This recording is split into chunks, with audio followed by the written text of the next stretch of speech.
Let's cover Donald Trump. You're here for Donald Trump. I'm here for Trump. He's back, folks. For CNN's town hall with former President Donald Trump. Fuck yeah, dude. Are you kidding me? I'm ready. Are you, though? This is going to take 7 hours. Are you ready mentally? I thought we were watching highlights. We're watching the whole thing? Why do you have an issue with that? No, I have no issue with the It's fact Donald that Trump. Every moment is a highlight. I'm ready. I haven't He's watched so it yet. back. He's so fucking I'm back. so ready. We haven't even started and we're paused. Donald Trump is... Like, no information Yeah, because... has come on the screen and we're already paused. Yeah, because let me cook, okay? This is how I do my videos, okay? Because I'm like thinking about this as though it's going to inevitably turn into a fucking... How is that even possible? We're at 0 seconds and we're already paused. It's because... Wait, how do Like, you're already off. You're already stun locked.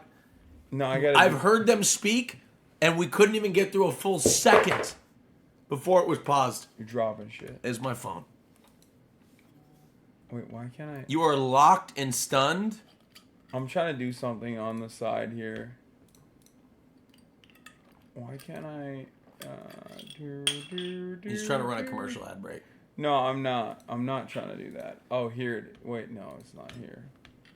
Where the fuck? Dude, I hate it when I can't, like, switch the channels on the right. I'm on a new browser, on a new computer, so I can't switch the fucking channels that I have on the left side of the screen to, like, to be not recommended. Like, my follow channels, I want it to be by view count, not by, like, random fucking recommended channels. So he can know who his real friends are. No, I just want to... No, it's like, I'm so OCD. It really fucking annoys me. I literally cannot do it right now.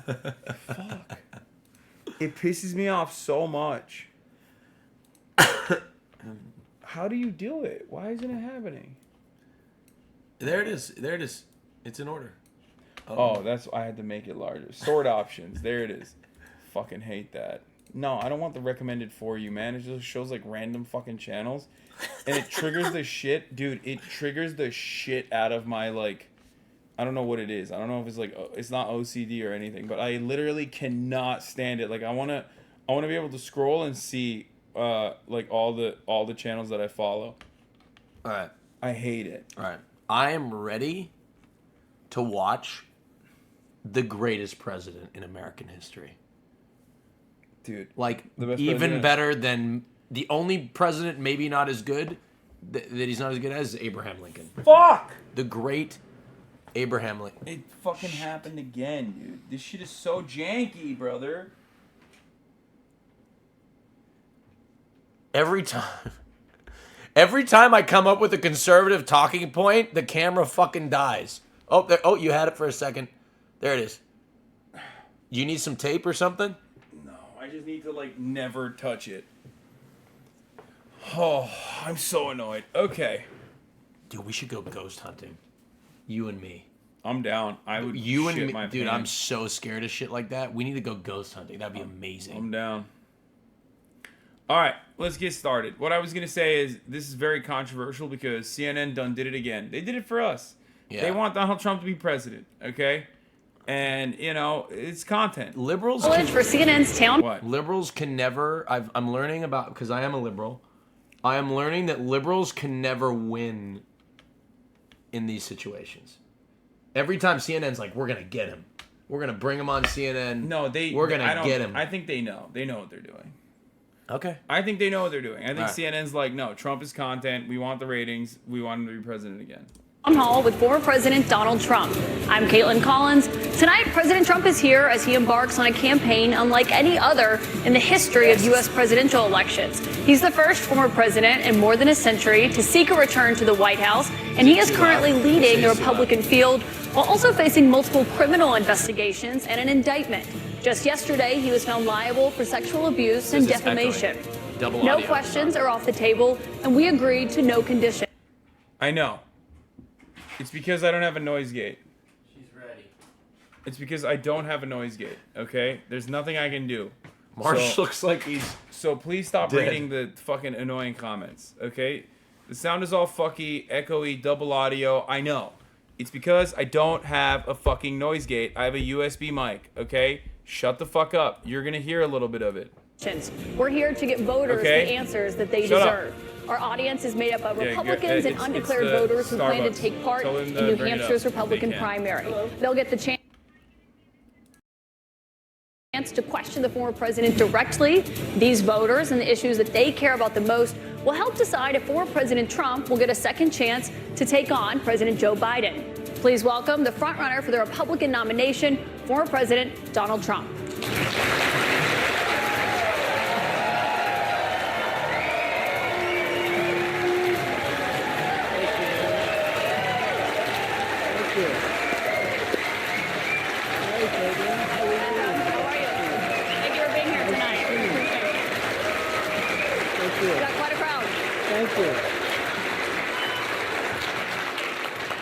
President Trump, thank you for your time here tonight. We got a great crowd here in New Hampshire, a lot of voters with a lot of questions about what your 2024 term would look like. It's wild that they threw her to the fucking wolves like this, by the way. This is like, she's so green. Like, she's like our age. She's not like, she's like super young. She hasn't been at CNN for like super long, you know what I mean? And they literally made her do the Donald Trump New Hampshire town hall, which is fucking insane. Yeah. Like, it's crazy to me. Anyway, okay. This is set. The game's loaded. Fuck you know. If you try to play the game right now, it says checking internet connection to see if you're allowed to play software yet. So I think literally at midnight local time it'll unlock. So if we had a New Zealand Nintendo account, we would be able to play it right now. I think it's via internet, so I think you have to be physically there or have a VPN somehow to switch. She's a nasty woman, folks. We should have flown to New Zealand. Yeah. Very nasty. We'd probably be having more fun, honestly. But yeah. Anyway. Very nasty, folks. I'm gonna nap, but my phone will be. You can call me. Nasty, nasty woman. Okay. What do you mean good night, bro? You are not going to bed. I'm gonna nap. Okay. March, the coffee's gonna be here. Call me something break. Hey, All right. coffee's gonna be here. Oh, it is here. No, come in. Please. Sorry, thank you.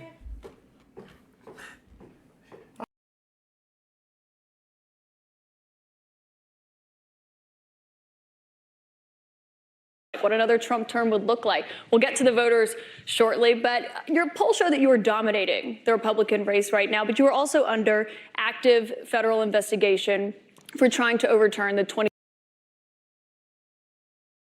Yeah, I got you a venti. Why are you complaining? I wanted a grande. Can you give me my cold brew, please? Oh my God! You just literally grabbed your coffee, started complaining because it was too big, and forgot to give me my coffee. Some people don't want it big. Okay. Yeah. Thank you. Thank you very much. No problem. That's what. Thank you very much. Yeah, that's what you were supposed to say in this regard, in this situation. Wait, so the person Caitlin Collins used to work for the Daily Wire? Oh, fuck. Ugh. What? Take your shit off too. Take your sticker off as well. Wait, I didn't know this lady worked for the Daily Wire. What the fuck? Shocked as someone who got her start rating the hotness of Syrian refugees for Tucker Carlson. Oh my God, not even the Daily Wire, the Daily Caller. Chat, the Daily Caller is worse than the Daily Wire. Which is weird to explain because you're like, what? Something is worse than the Daily Wire? Yeah. The Daily Caller is even more racist than the Daily Wire. The Daily Caller is Tucker Carlson's outlet. Which means Caitlin Collins, the lady that you're seeing on fucking screen, started writing for an outlet that famously had to delete all of their articles about running over protesters when Unite the Right happened. Do they have a straw or something? Dog, CNN will hire literal dirt. Well, I mean, CNN hired her because she's who she is. No, I don't think there's a straw, but people are saying, Austin, mix your coffee, buddy. The good stuff is in the bottom. Okay, don't spill it everywhere, though. I'm trying to mix it.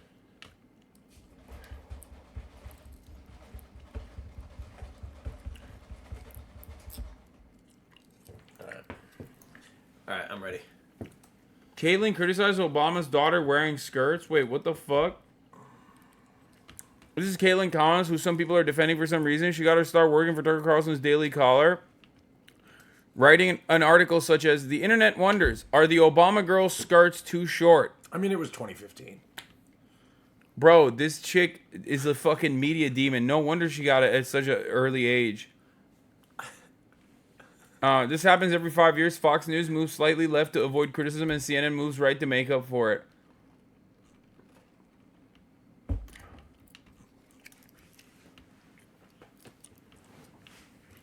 Yeah, in 2015, the Obama daughters were like 16, by the way. So, or how, I don't know how old, but. Caitlyn Collins bylines deleted on stories she did for the Tucker Carlson site. The right-wing website co-found. Okay, oh my god. Oh my god. We didn't even fucking get into it. Dude, this is crazy. The Biden War Room is coming after her now. Oh my god, she's getting canceled. Oh my god. She's getting so canceled. It's awesome. That's fire. This is the Biden War Room that's coming after her because the one that conducted the town hall did such a fucking god-awful job that now everyone is reading her to filth all over the internet. Which, by the way, like, you know, it makes sense. It makes sense that CNN would hire her. I think people should get more mad at CNN for, one, hiring her, two, propping her up for this position, and which is by design not supposed to be like that antagonistic towards Donald Trump, and three, for having a town hall for Donald Trump to begin with. So, like, yeah, no shit. I mean, she sucks, but also, it is by design for her to suck. That's the reason why she, at a very young age, like she's like my age, and she's a fucking CNN anchor now. No shit.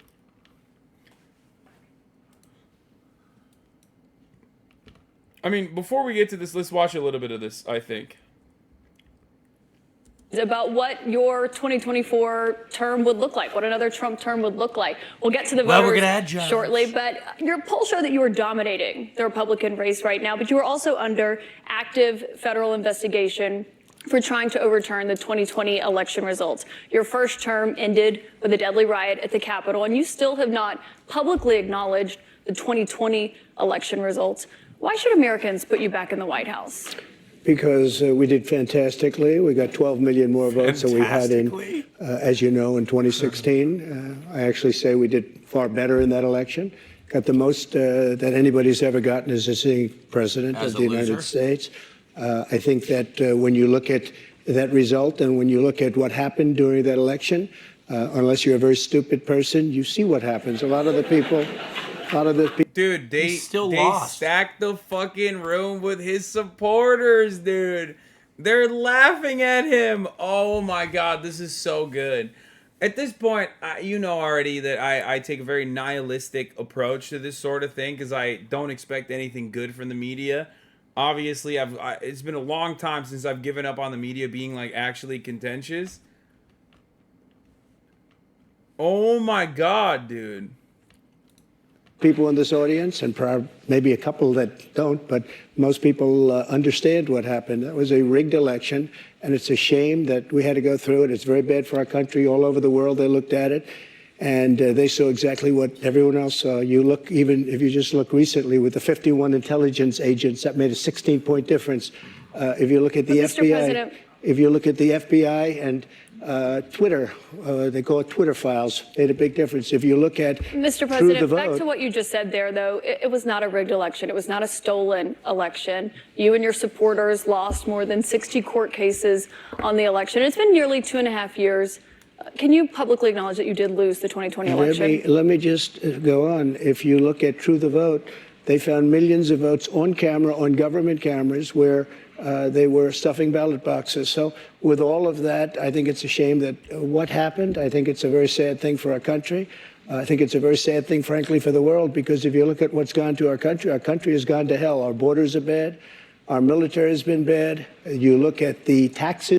It's crazy that they also basically fucking like solidified Donald Trump as like the main guy by hosting this. I mean, Because he like, is. like if CNN is supposed to be the Democratic Party's like media operatives, I'm telling you, DeSantis they lost. should be they should be fucking hammering like some kind of division within the Republican Party's primaries. DeSantis lost when he went after Disney. Well, DeSantis lost when he went after Trump. No, I mean, he lost when he went after Disney. But that Okay. too, for sure. No, I think DeSantis, Right? you're right, actually. His entire base is on scooters right now at Walt Disney World. Yeah, DeSantis going after Disney was definitely not a smart move. He thought that he could like culture war his way, and he fucked up. You can't culture war that hard. You culture war too hard. You can't fucking loot. Like, that's the most bipartisan place on the planet is Walt Disney World, right? Yeah. Liberals, leftists, except, well, actually not leftists. Liberals and Republicans love Walt Disney World. It's true. Okay? Leftists don't like anything, all right? But they liberals and Republicans love Walt Disney World, okay? Alike, okay? Yeah, they're both. Leftists don't like Disney World because it's fun and everybody loves it, okay? That's why they don't like Walt Disney World. It's true. Leftists do hate fun. Is you look at inflation, what's happened to inflation, it's just destroying our country. We've really become, in many ways, a third world country. And it's very sad what's happened in this administration. And it's something that will turn around on day one. We were energy independent. Now energy is at a level that we've never had to pay before. Nobody can afford to continue to pay what's happening with energy. But we were energy independent. We were getting out of Afghanistan with strength and with dignity. And instead we got out, we looked like fools, probably the most embarrassing moment in the history of our country. We have a lot of Socialism is when questions no about the fun for economy the and 5 foreign get the policy subs. tonight, but what you just said there, Republican officials debunked those claims about fraudulent ballots. We want to give you a chance tonight. Who? Republican officials in Georgia and every single state. There is no your own election officials, Mr. President. So we wanted to give you a chance. People were afraid to take on the issue. But we have a big problem in this country. We have wanted to give you a chance to we have acknowledge the elections results. that were horrible. If you look at what happened in Pennsylvania, Philadelphia, if you look at what happened in Detroit, Michigan, if you look at what happened in Atlanta, I'll be honest, millions of votes, and all you have to do is No, he always is like that. I know, but his bad posture. Whenever Trump is under attack or he feels uncomfortable, he always slouches like that. Yeah, it's Especially if he's sitting down. Yeah. He's always that's all. Have you seen the video? I think did I show you the video of him at the church? It's one of my favorite new Trump videos. Where he's at the fucking church and he's like playing with his $20 bills as he's about to go tithing. He always does that. He's just like sits like this. take a look at government cameras. You'll see them. People going to 28 different voting booths to vote, to put in 7 ballots apiece. But Mr. President, I think I have to this stop doesn't you there help him because, in the election. because there I'm is no sorry, it evidence of doesn't. that. Your own Peddling voter fraud him does not talking help about him. him talking about the That doesn't election was help at all. stolen doesn't help him. That doesn't help him at all. It doesn't help him in his rallies. In this regard, though, he's gonna come across as like doing a good job defending himself against the unjustifiable attacks from the lying liberal media. Yeah, maybe to his base, but to the average person, he Yeah. sounds like a fucking lunatic. Yeah, And I'm talking the independent you know what American it is? voter, he It's sounds not like that a he fucking sounds like a lunatic. lunatic. Yeah, He sounds like a loser. yeah, He sounds like a sore loser. A sore loser. Everyone recognizes that, like, if you constantly talk about how hard you lost to Joe Biden, you automatically are making yourself look worse for no fucking reason. He just looks. It's been 2 years, dog. You're still talking about it. You're a fucking sore loser. You know, or 3 years. Oh my god. Oh my god. What the fuck's going on? Time is passing way too fast. Election officials 10 testified years. to that and have said that Republicans in these states did this. In Georgia, there were multiple recounts, including a hand recount. We have questions about the claims that you're making tonight from voters on this topic. I want to bring in Scott Dustin from Concord. He works in insurance litigation. He's an undeclared voter. That's what they call independents here in New Hampshire, as you know. He did vote for you in 2020. Scott, what's your... I'm curious if he's undeclared.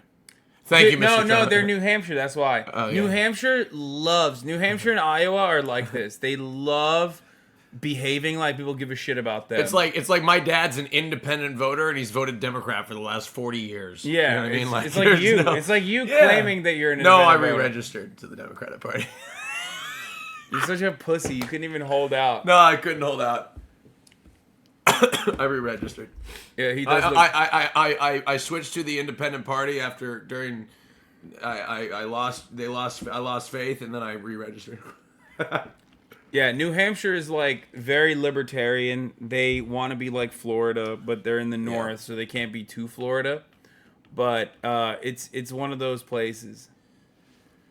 New Hampshire is so important. We're the first state to cast our vote, care about us. Yeah, exactly. Exactly. That's literally it's straight up. That's the whole point. That's why they don't even call them independent. They call them undeclared. We have a different name for it. Okay, got it, dude. It's fucking Iowa and New Hampshire are like the biggest dickheads. No one cares. Shut the fuck up. What's your question for the president? Hi, President Scott. Trump. Welcome back to New Hampshire. Thank you. Will you suspend polarizing talk of election fraud during your run for president? Will I suspend? He has a phenomenal hairline, though. Like, it's kind of wild that his hairline is so good. Everything else is busted, but the hairline... Yeah, it's pretty... The hairline is too intact. It's like fucking crazy. Yeah, everything else, but he can fix everything else. You know what I mean? I've never seen. I'm telling you, if I'm this guy, I gotta because look, we can't fix our fucking hairlines. Look, mine's going south. It's yeah, me too, like, brother. I mean, look, I'm doing the best I can. All right? Look at I'm pushing that. as far forward as possible. Look at that. Look, I don't even want to pull mine back. It's trouble. No, do it, pussy. Do it. No, I'm not doing it. Do it. No, get you. Do it. No, it's all an illusion. No. I've been fighting it with PRP and supplements, and it's been working. Actually, it's been getting thicker. I've been, dude. Slowly but surely. Dude, you are so ridiculous today. What? We're filming vlog content, and he's like, Mauricio, turn the camera around, flip it around. I gotta see myself. Check my hair. He's like. I'm like, Austin, this isn't like a still. This I'll be isn't honest. a still, dog. This is like a whole ass vlog. My fucking hair went through a very rough time last summer, and I saw videos. Everybody noticed. And, really? What do you mean? It was just not doing good. So I changed a lot of things.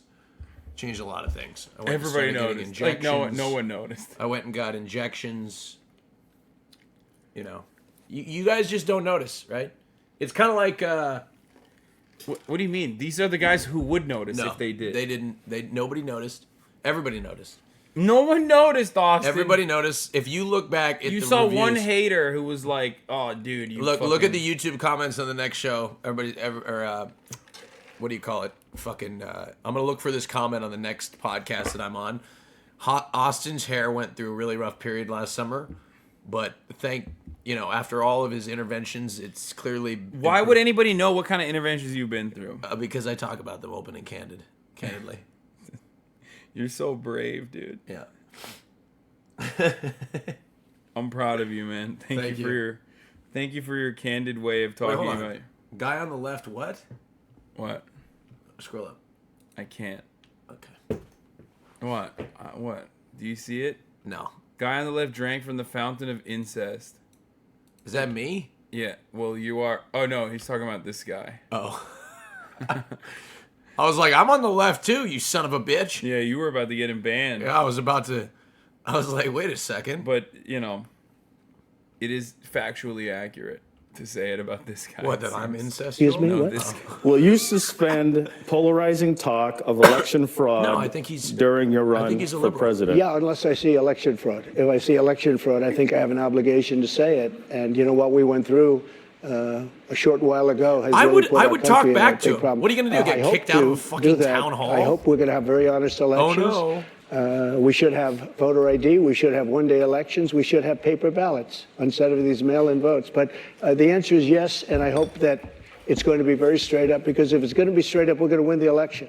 So you will suspend talk to his question about the 2020 election on the campaign Well, trail? I guess we're going to just win. We're at a point now. We're getting so close. Let's just win it again and straighten out our country. One other question on this.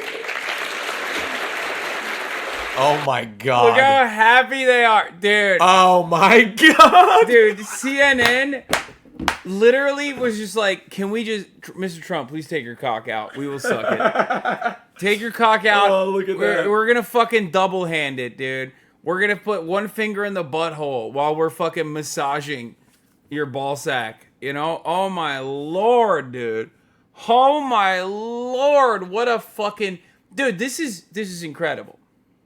This is incredible. I love being an undecided New Hampshire voter in the room and going, fuck yeah, dude, my president. Yeah, yeah.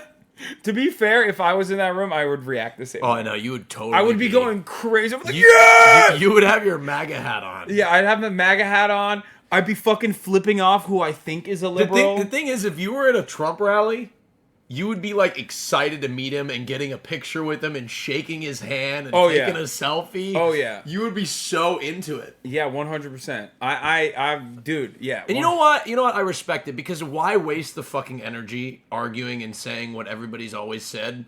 It's like obvious. Well, it's not only that, but It's also, obvious. What am I supposed to do when CNN's doing this? You know what I mean? Like, oh man, I own the Trump supporters. Yeah, like, yeah. or I, from my Twitch stream, really owned Donald Trump with logic and reasoning. Yeah. Like, surely he won't become president when, like, the multi-billion-dollar institution is literally glazing him. Offered him a platform, glazed him up like a fucking Krispy Kreme donut. Like, they're doing the most. Okay? So why not enjoy the ride? You know what I mean? So anyone that goes, oh man, this is really fucked up, blah, blah, blah, blah, blah. It's like, yeah, it's CNN. They did this, and it's not because they're stupid. It's because they want Donald Trump to be the next president, okay? Because the ratings went through the roof. I'm not kidding, dude. They come on. Come on, dude. Come on, dude. Like, what is this? This is crazy. Like, how do you look at this? How do your liberal parents look at the situation and not recognize the writing on the wall that, like, mainstream media wants the ratings? I guarantee you if I call my mom, she will say that he got destroyed in this town hall. No, I think your mom will probably be upset at CNN, too. No. I'm pretty sure liberals, like, are No. actually universally upset at CNN right now. My dad, who's an independent voter, was talking to me about how Biden's done a great job. It don't matter. He said This is the first time Donald Trump is back to his 2016 ways, dude, and he's fucking on point. He's on fire. He's in a room full of people that are giving him applause breaks. My dad's laughter. in his late 60s, okay? I mean, give him a break. All right, he's a liberal through and through. See, like what is your mom? And think so about is that? my grandfather. My grandfather had a countdown clock till George W. Bush was out of office. We got him for Christmas one year. He used to write letters to the what do you call it? To the, like, he hated Nixon. He used to write letters to Nixon. That's awesome. Because he hated he didn't like the treatment of the Palestinian people. This is like back in the 70s or something. I'm Lebanese. I mean, what I mean, Stacking crowds was he was Lebanese. He's Lebanese. So. Look, my mom was mad at 60 Minutes for the MTG thing. She won't like this. Like, liberals were upset at 60 Minutes. Liberals are like picking up copies of manufacturing consent, dude. They're out here. They're fucking mad at libtard media not doing the job that it's supposed to do.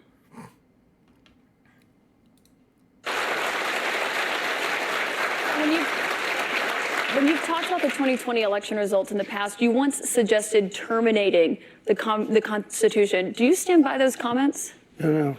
You were able to do certain things. I'm not talking about terminating the Constitution. I'm talking about cherishing the Constitution. The Constitution says that we're supposed to have legal and well-maintained and well-looked-at elections, and we didn't have that. I cherish our Constitution, but we have to live up to the Constitution. We weren't living up to the Constitution. I mean, he's technically not wrong. Okay, here's why. Because our founding fathers did own a lot of slaves, okay? And they kind of didn't want everybody to vote. Oh, that's true. They did. So technically, he's not wrong. Like, according to their vision of America, like, Donald Trump, despite the fact that he's German and therefore swarthy, is still...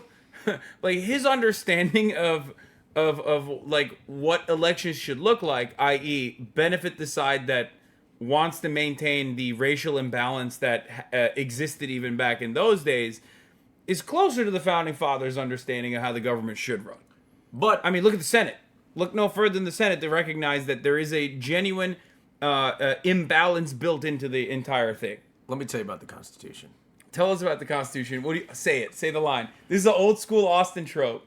Look, our founding fathers were ahead of their time, and they created a document that wasn't stuck in that time period. No, what did you used to say? Did It you was forget? living. It's a living, breathing document. Yes, he said to it. be interpreted in the context of time. Oh, he said it. Oh, It was God. ratified- He's spitting. He's spitting. In 1787, He's spitting. all right?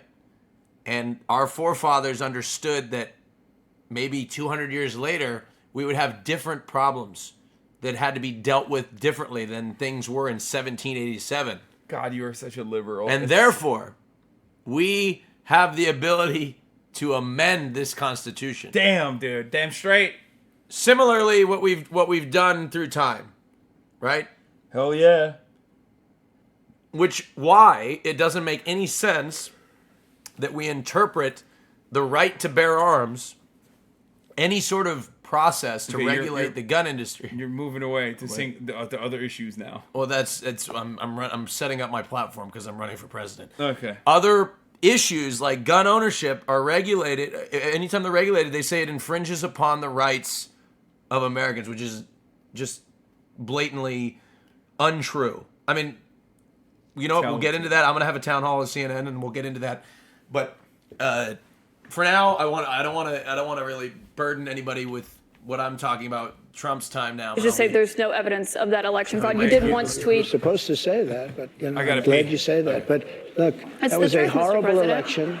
That was a horrible election, and unless somebody's very stupid, and I know you very well, you're not stupid at all, but you perhaps are given an agenda or you have an agenda. Look, we have to have honest elections in our country. We have open borders. We have. Oh yeah, undecided Look at what's happening. I mean, we have elections, we have open borders. Look at what's happening on our southern border. Millions and millions of people are coming here. They're being released from prisons. They're being released from mental institutions. And we have millions of people pouring into our country. What? And now they're getting rid of Title 42, which I put on, which kept people out that were sick and And Mr. had President, we have a problems. lot of questions about immigration to get to tonight. Obviously, that's a big topic, especially given what's expected to happen tomorrow. But I want to talk about the influence you have over your voters. It's very clear that you are very influential over them. You have a lot of impact. I've been to many of your rallies and seen it up close, which raised a lot of questions about the influence that we saw that you had on them on January 6th and your supporters when they attacked the Capitol. Do you have any regrets about your actions on January 6th? Nope. Well, you know, January 6th was, again, we go back to it, but January 6th had to do with the fact that hundreds of thousands of people, and you don't see the pictures very often.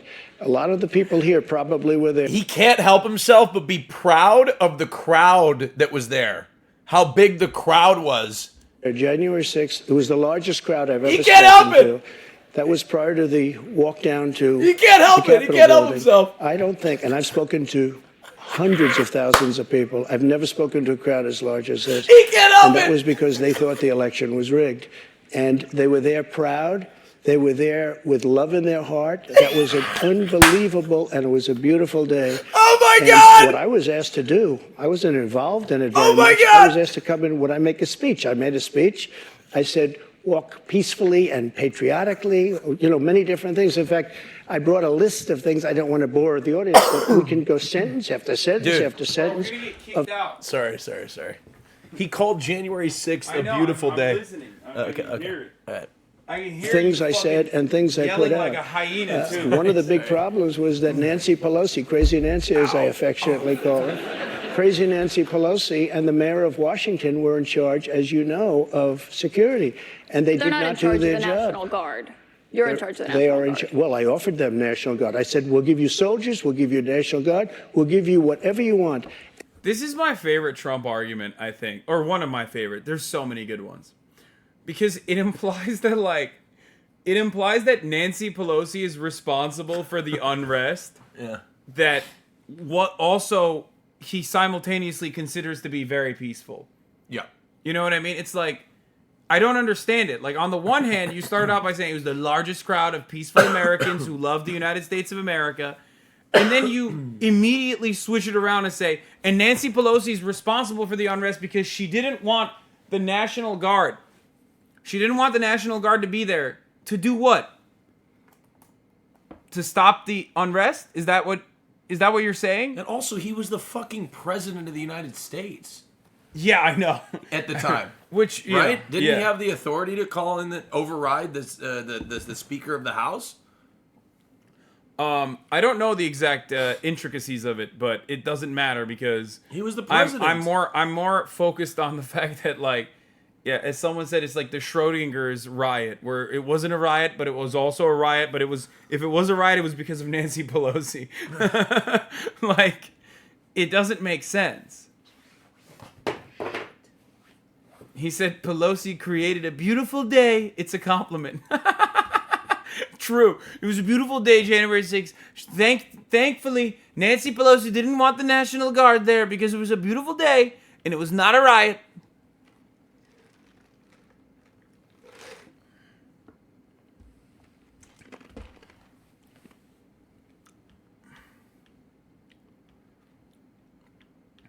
Austin with 12 hours of sleep is a different level of funny. I really think you could take HasanAbi's job, Austin.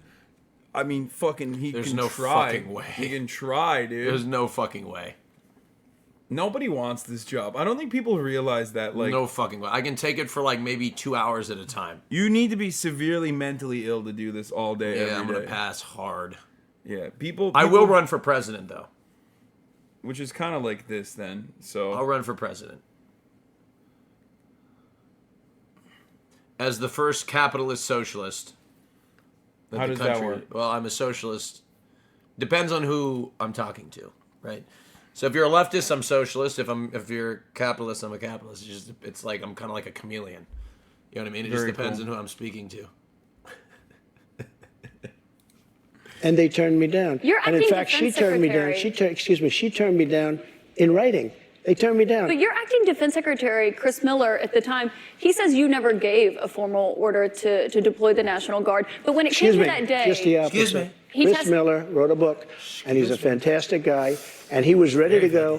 They turned him down. If you look, the mayor of Washington, D.C., lovely lady, she said, we don't want it. We don't like the look. Nancy Pelosi said, oh, we don't like the look. If they would have had I offered them 10,000 soldiers. I said, it could be 10, it could be more, but I offered them specifically 10,000 soldiers. If they would have taken 500 soldiers, you wouldn't have had the problem. They turned it down. And if you look at the Inspector General report, he says they turned it down. They made a terrible mistake. Well, Chris Miller was your acting defense secretary. He says you never gave that order. But back to what happened on that day. He did not say that. He has testified that, Mr. He President. did not say that. But you said you weren't very... He did say that, though. That's so funny. No, don't believe you. Testify. He didn't testify. He testified. I don't believe it. I don't believe it. He told me. He called me up after. He said, Mr. President, I'm so sorry. I had to lie to them. I had to tell them at the top of the hour there's a 3-minute ad break, Mr. President. Which, by the way, is the case. At the top of the hour, there is a 3-minute ad break if you no longer want to see those ads. All you need to do is subscribe for $5 or for free with Twitch Prime by connecting your Amazon Prime account to your Twitch account, where you get one beautiful, free Prime subscription a month. Believe me, folks. Use it on your favorite broadcaster. Hopefully it's me. You can also get gifted a sub if you're lucky. Oh my God, breaking news. Shut the fuck up.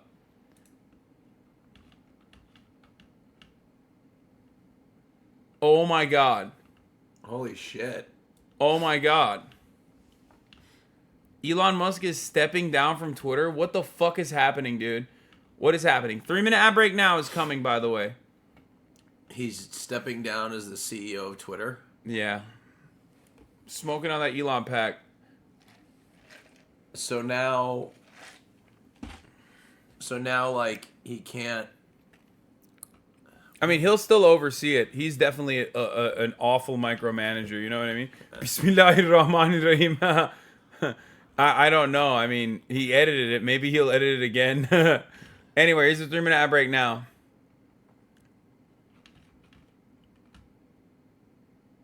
overseeing product, software, and size. We'll cover that in a second. Wait, what? Why would you I made show that? Austin English.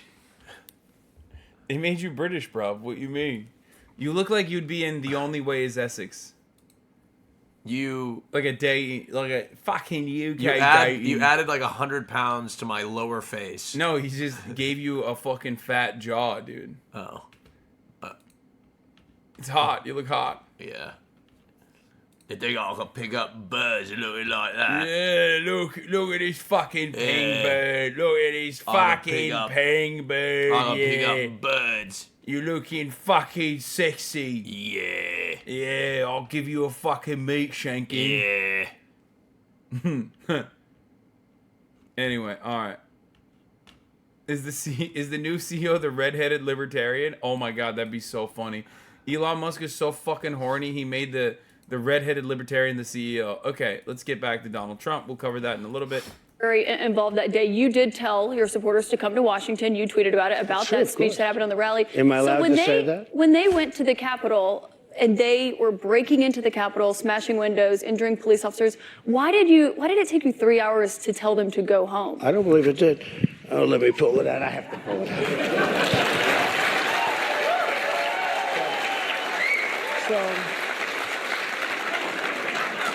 So if you look at CNN, by the way. Oh god. Dude, I love this dude. Dude, listen. I don't want to hear from anybody, okay? I don't want to hear from anybody ever again. Anytime anyone comes in here and says, Hasan, like, you're the reason why America is such and such, okay?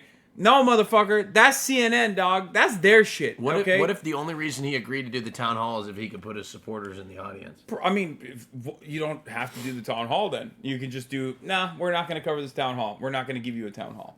Oh, that's true. Yeah.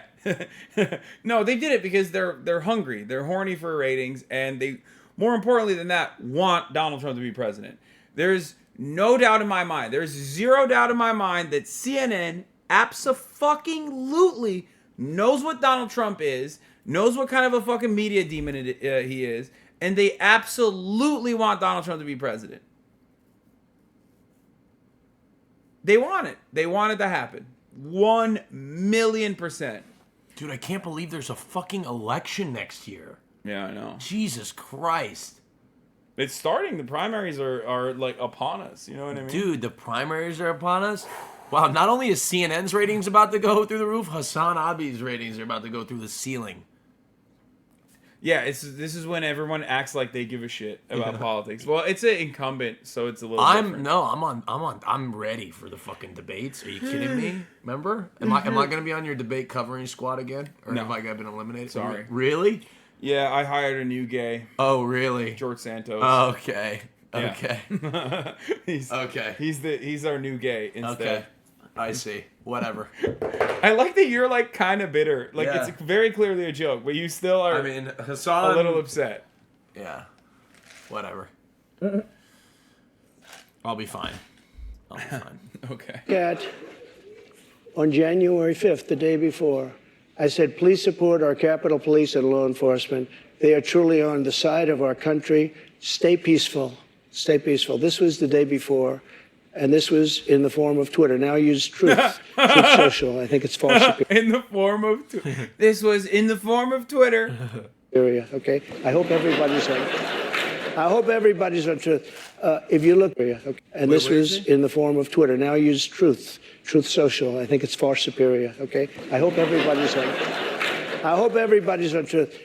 If you look, January 6th, just at before 2:30. I am asking for everyone at the U.S. Capitol to remain peaceful. This is right after, as it was happening. But what happened is they took it down. I don't know why. I think they took it down because it was so good. They didn't like it being up there. I am asking, and we didn't know. He's so good. Oh, he's so good. He's so fucking good. Oh my God. Oh, dude, he's so back. This is Trump at his best. This is peak Trump, okay? Undefeated. It's just like, it doesn't get any better. He's out here. He's fucking quick on his feet. He's making jokes. He's shitting on the libs. He's owning them super hard. I mean, you could not have done a better job if you tried. Fox News couldn't prop up Donald Trump this way. Because Fox News doesn't have liberals, okay? Because a principle of being a reactionary is reacting, right? You have to react to progress. Someone who is like supposedly a vector for progressive values. CNN putting up their Tucker Carlson writer, Caitlin Collins, to play that role so perfectly is incredible. Fox News having Donald Trump on to do his tight five, they do it every night. He goes on Sean Hannity sucks him off. He goes on Mark Levin sucks him off. He's getting his dick sucked by Fox News anchors all the time. Yeah, that's a good point. That's not that good. That doesn't get the job done. Okay? What gets the job done is when he's against a libtard that he is owning. Okay? This is literally better than what Fox News could ever put together. And CNN is playing the role perfectly. Your commentary is no different than like a conservative pundit's commentary. Wait, what do you mean? I don't know. You just called her a libtard. I mean, she's a libtard. But she's not. She's not even a libtard. She's like actually a conservative. Yeah. Which, I mean, I didn't even know. I didn't even know that she was. I didn't know she wrote for the Daily Caller. Right. Like, that actually shocked me. I did not know that. Until I got it back, because now I have 90 million people waiting for me to go back, but I'm on truth, and I'm staying on truth. Listen, I am asking for everyone at the U.S. Capitol to remain peaceful. No violation. We want no violation. We want no violence. To be fair, everyone's Remember, a libtard. We are the party of law and order. Respect the law and our great men and women in blue. Thank you. That was at 2:30. That was very early. Mr. President, I looked at the same timeline that you did. No, Once I know, it was but you clear, didn't report that. You know why? Because it was we taken did report down. it. I was reporting that It was taken day. down and it wasn't But when put it was back up. clear to you that they were not being peaceful, you saw them rushing the Capitol, breaking windows. They were hitting officers with flagpoles, tasing them, beating them up. When it was clear they weren't being peaceful, why did you wait 3 hours to tell them to leave the Capitol? They listen to you like no one else. You know that. They do. I agree with that. But So why Nancy didn't you tell them to go Pelosi, sooner? Nancy That's Pelosi a and the libtard mayor are in question. She's a charge. I libtard. assumed they were able to do their job. They weren't. But And it Pelosi's kicked not in in. charge of And Capitol if you remember, security. I made a video right outside the Oval Office in the Rose Garden. And I'm very proud of that video. I didn't have a script. I don't need scripts like a certain person that's in But there what right time, now. the video, it came out much later after they had already That's right attacked the there. Capitol. It was a great video. And it was a beautiful video. And it said, I mean, I don't want to read it all, but you have to go home now. We have to have peace. We have to have law and order. No, I'm very We have to respect our great people of law and order. We love the people of law and order. We can't play into the hands of these other people. We have to have peace. Please go home. I Well, said that. referring You know to what the they law and did? order there, They took Mr. that President. down. And to this day, it hasn't been put up. And the reason is it's so good and so conclusive that all of this nonsense and all of the tens of millions of dollars that have been spent are just wiped away with this one. And they've never put it back up. They had another one that they did the same But that thing. video that you referenced there, it wasn't posted until 4:17 p.m. No, I'll tell They you. breached Here, the I think Capitol we at can 2 pull your p.m. That video was Mr. President. posted 4:17 yeah, p.m. before, actually a little bit before that. Right, so that's my Excuse question. me. Because in that 3 hours, over Excuse 140 me, it was officers posted were after the injured. first one I just read, though, and that was at 2 o'clock. But I think the reason the timeline is so critical here, chair. because Pull it up. going back to your influence, Close. in Here's that another 3 one I hours, posted. over 140 officers were injured that day. No, close it. And a person named Ashley Babbitt was killed. Yes. You know what? She was killed, and she shouldn't have been killed. And that thug that killed her, there was no reason to shoot her. At blank range, cold blank range, they shot her. And she was a good person. She was a patriot. One There was person no who was reason. there- There was no reason. patriot? And Yeah, she's a QAnon. he went on television to brag about the fact that he killed her. The officer was not bragging about the fact that he Oh, killed he her. was But one bragging. person who was at the He was Capitol bragging. that day, as you know, was your vice president, Mike Pence, who says that you endangered his life on that day. I don't Do think you he was in feel, any danger. Mr. President, do you feel that you owe Call him him an a pussy. apology? No, because he did something wrong. He should have put the votes back to the state legislatures, and I think we would have had to do. So, dude, that's so mask good. off.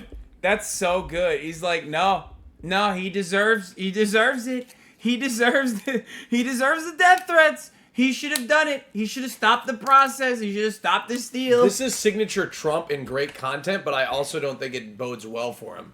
No. I don't think this is good for him. No, Dude, I don't think so. he's It's owning- good for his base. I know, but It's good for his he's base, owning a and that's it. libtard. He's owning a libtard. That's all I that don't think, matters. I don't think this is good for him. I really don't. That it doesn't matter. He's not looking. He's not looking pathetic. He looks. He's looking strong. If anything, people are just probably gonna be like, yeah, whatever. He's just like he's petty, but he's just like pushing the same shit over and over again. But see, I have some people agreeing with me in the chat.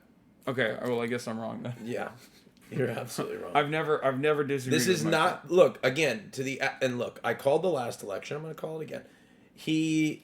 This is appealing to maybe 35% of the country. Yeah, His base. yeah, it's a good base to have. Yeah, appeals to 35% of the country. Listen, man, Joe Biden. Look, I'm not saying Donald Trump's gonna beat Joe Biden. Okay, Donald Trump lost to Joe Biden already, but that was also right at the heels of COVID. Yeah. And not at the heels of like sky high inflation with like real wage depression. The economy is a big issue for Biden. Yeah.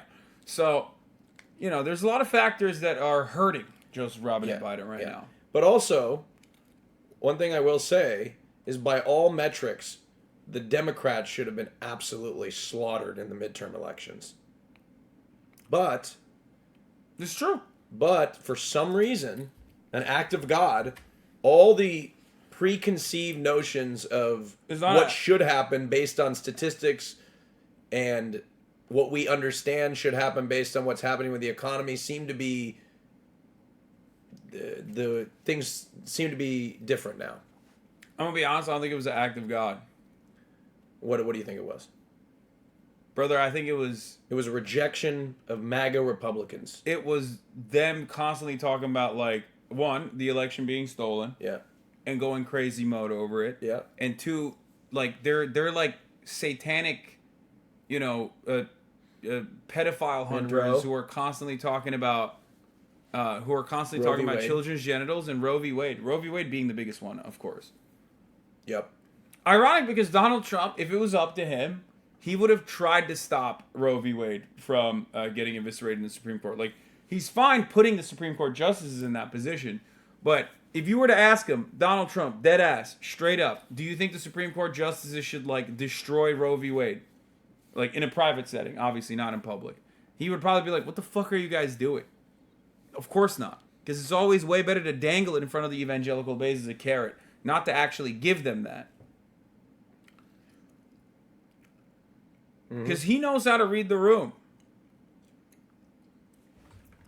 So, the Republicans kind of fucked him up a little bit on that front. Or themselves, really. They're a victim of their own success. Different outcome. I really do. But he doesn't have the authority to do that, as you know. What? The vice president does not have the authority to reject those, are you ready? Let's those have this elections. one out just now, because it's interesting. Let's keep it interesting, right? I like Mike Pence very much. He's a very fine man. He's a very nice man. He made a mistake. His lawyer said, you cannot move. I called him the human conveyor belt. I said, even if the votes, I talked to his lawyer, even if the votes are absolutely fraudulent, he can't say, yes, sir, he can't send back. And the Democrats played it, and the rhinos played it. And then the election was over. They told him he couldn't do it. And Mike said to me, I can't do it. The lawyers told me I can't do it. They can't do it. But the lawyers were wrong, because right after the election, they all met, the rhinos and the Democrats, and they worked out a plan to make sure that future vice presidents don't do what I said you could do. That's not what happened. You're referring to the Electoral Count Act. That's I've read that. There is no authority. No, legal excuse experts, me. including Republican legal experts, say that he does not have that authority, Mr. President. But I want to why move did on. they change the law then, saying that you can't do it? They didn't change the law. They strengthened the law because they were worried about Oh, they presidents strengthened it, exploiting. meaning you could do it. That's not what it means. Thank you. Thank They you. strengthened. Okay, you think that doesn't look strong? Well, I'm a liberal, so You think that doesn't look strong to independents? no, because it's batshit crazy to think that the election was stolen. And I It think is. the average person. It is, but they're not even talking about that at that point. Now they're talking about something entirely unrelated, even though it's totally related. They're talking about like minutia. When you get lost in the fucking minutia, But when it you is get lost in the sauce, it's batshit crazy to think that Mike Pence could have saved. No, I agree with you. But that's I what I'm agree saying. with That's you. why I don't But think now, this but is now he's appealing. winning on points. Like he's winning. I will be he's charitable. winning- I will tell you when I think he's winning on something. He's winning talking points for no fucking reason. What you're supposed to do is lock him in to the main point of contention, which is like, you sound like a sore loser. Make him sound like a sore loser. Now he is unnecessarily winning talking points against his interlocutor, who is a well-spoken and at least like kind of liberal presenting presenter. You know what I mean? Fair. That crowd are not independents. Yeah, they are not independent, dude. They are fucking. Hassan, stop it. He already nutted. You're gonna kill him. Stop it. Mike had the right to do it. The room's going crazy.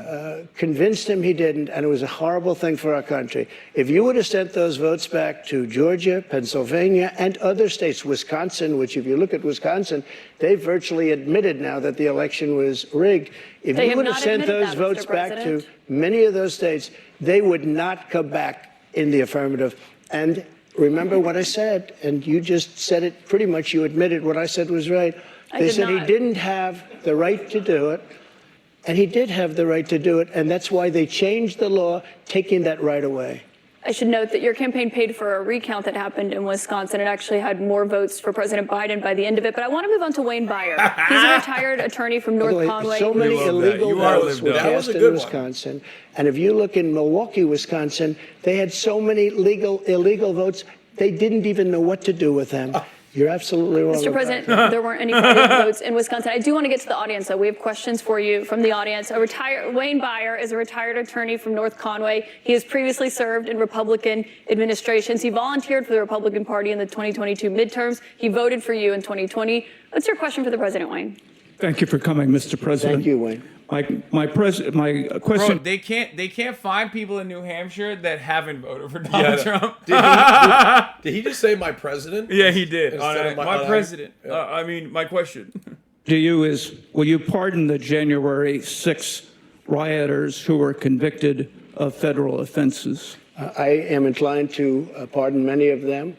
I can't say for every single one because a couple of them probably they got out of control. But, you know, when you look at Antifa, what they've done to Portland, and if you look at Antifa, look at what they've done to So wait, Minneapolis and hold on. so many Let me get other. this straight. The rioters that went in, they're Antifa, but then he should also pardon them. So which one is it? It's both. It's fucking owned. Libtard. Like it's both. Like what is it? Is it, are they Antifa plants or are they? They're Antifa So and many they're other also places. good Americans. Look at what they did to Seattle and BLM. Many people were killed. These people, I'm not trying to justify anything, but you have two standards of justice in this country, and what they've done, and I love that question, because what they've done to so many people is nothing. And then what they've done to these people, they've persecuted these people. And yeah, my answer is I am most likely, if I get in, I will most likely, I would say it will be a large portion of them. You know, they did a very, and it'll be very early on. And they're living in hell right now. So when it comes they're to living in pardons- hell.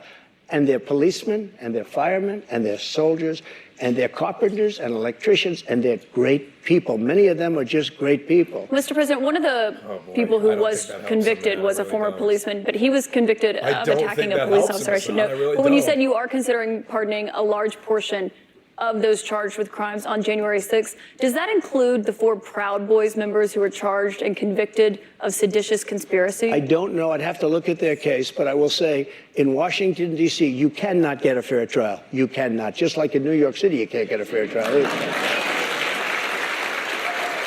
Dude, he's talking about the January 6 rioters that he's going to pardon. You only have this disposition towards, you only have this feeling because you have a preconceived notion, which is understandable. I do too.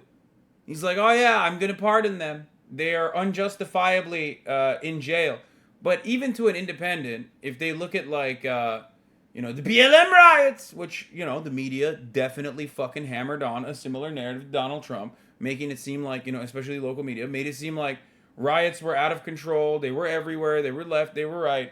and local business owners were getting murdered by these scary black people, right? He's saying, without actually saying, January 6th they did something right, they should not deserve prison sentences. He's basically just saying, he's doing whataboutism. He's basically saying, like, well, the BLM Antifa thugs never got anything, which is not even true, by the way. There were plenty of people that went to jail and took lengthy prison sentences during the Black Lives Matter protest, for the record. So it's not even true. But the media perception and the perception of the people due to the media coverage of the matter is that these people did not get any kind of harm whatsoever. So he's just hyper focusing on the double standard. People love perceived hypocrisy. Oh my God, they love hypocrisy hunting. Like, he's doing a very good job of deflecting away from the main points of contention and conducting himself in a way that he did exactly like he did in 2016. In 2016, you probably watched Donald Trump and you were like, this guy's a goof. He's a goofball. He's crazy. He's out of his mind. Now, he's doing the exact same shit he did in 2016. Now, of course, there are major disadvantages that Donald Trump has right now. Are you falling asleep? No. I just saw your eyes close. I was blinking for a prolonged period of time. Okay. It's what I do when I think. Okay, well, one major problem is that Donald Trump has been president. Right. So we know what that looked like. And, it wasn't great for so much so that, like, people literally didn't vote for him. They voted, they either stayed home or they voted for Joe Biden. A lot of people voted for Trump, but a lot more people voted for Joe Brandon. So he lost already. So we know what this matchup looks like. So that's a huge hurdle that needs to clear. And unless he, like, shakes it up and, like, finds something new, rehashing these old conversations and ultimately owning libtards in the marketplace of ideas might not actually take him over the finish line. So there is a light at the end of the tunnel there. So fear not. However, having said that, this certainly is improving his chances. If anything, for no reason. As a voter, as an independent voter, right? I look at this and I say it doesn't, before he talked, I'm like, maybe life was, maybe I could see, maybe Trump wasn't so bad. He's now reminding me of all the reasons why he's fucking crazy. Yeah, but you're a Democrat. You're a lifelong No, I'm an independent voter. No, you're not. You're a lifelong Democrat. I'm an independent voter. Yeah, you're an independent like those guys are independents. Well, yeah, you guys are both independents. I'm an independent American voter. And I'm saying, no, but even as a liberal, even as a Democrat, lifelong Democrat, over the time that's gone on, I more have seen Trump as like, oh, he's a jokester. You know what I mean? Like as time has progressed, now I'm all reminded of all the fucking batshit crazy this motherfucker is. Good. Right? You're a libtard. So well, look, but I think that will stand true with the American people.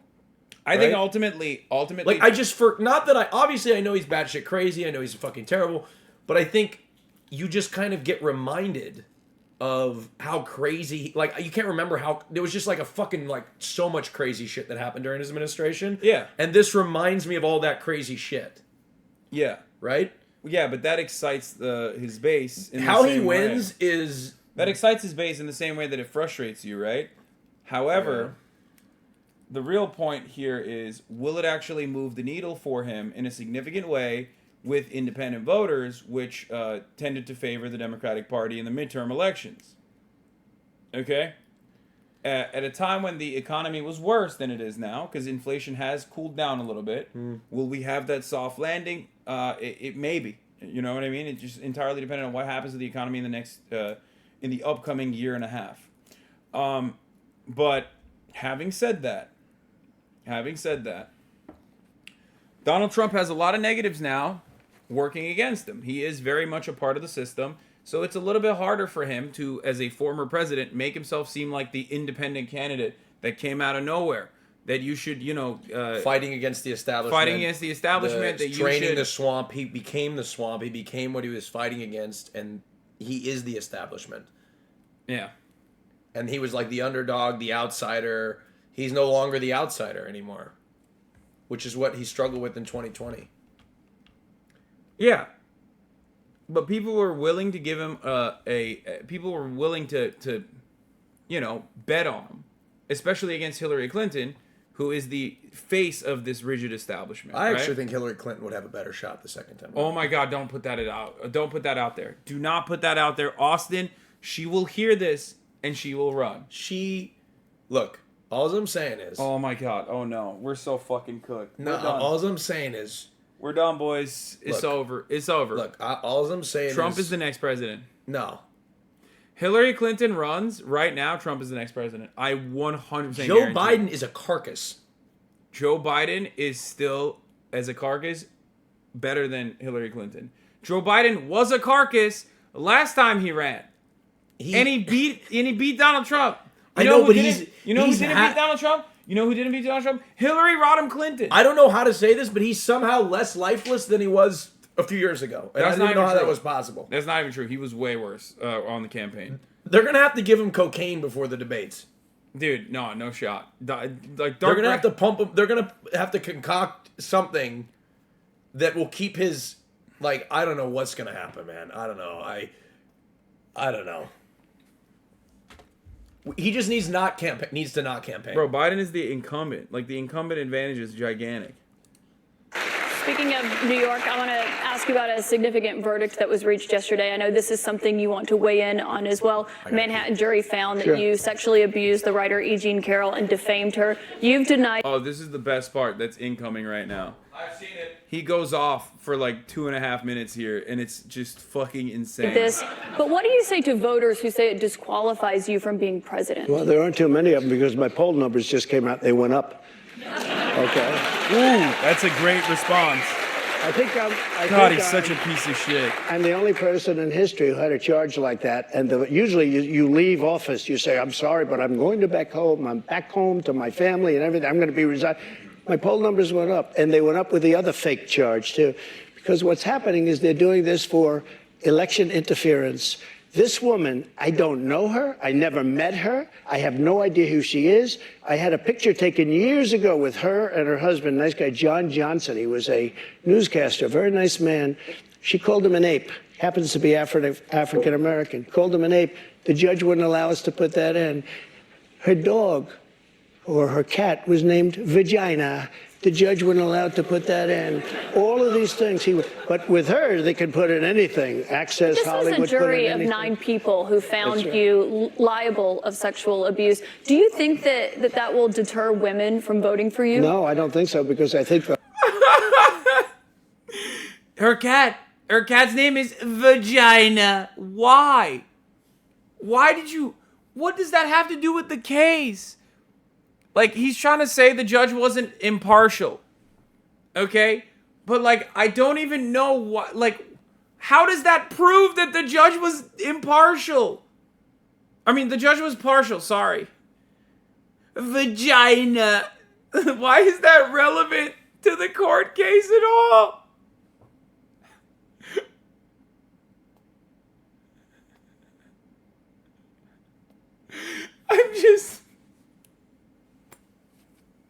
I gotta run it back. The way he said that is so funny. Says this Hollywood was a jury of 9 people. Her cat was named Vagina.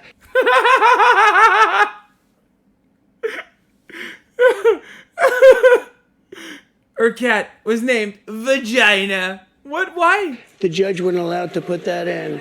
All of these things, but with her, Vagina. Us to put that in. Her dog or her cat was named Vagina. Why? Why? Why is that a part of the why? Why did you bring that up? Why is that even in any way, shape, or form relevant to this conversation? Or why is that in any shape or form relevant to the court case?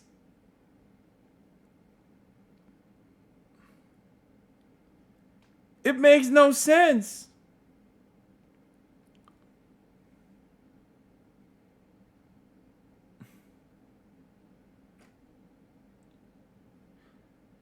Of course they didn't let you fucking put that in. Because it's so irrelevant.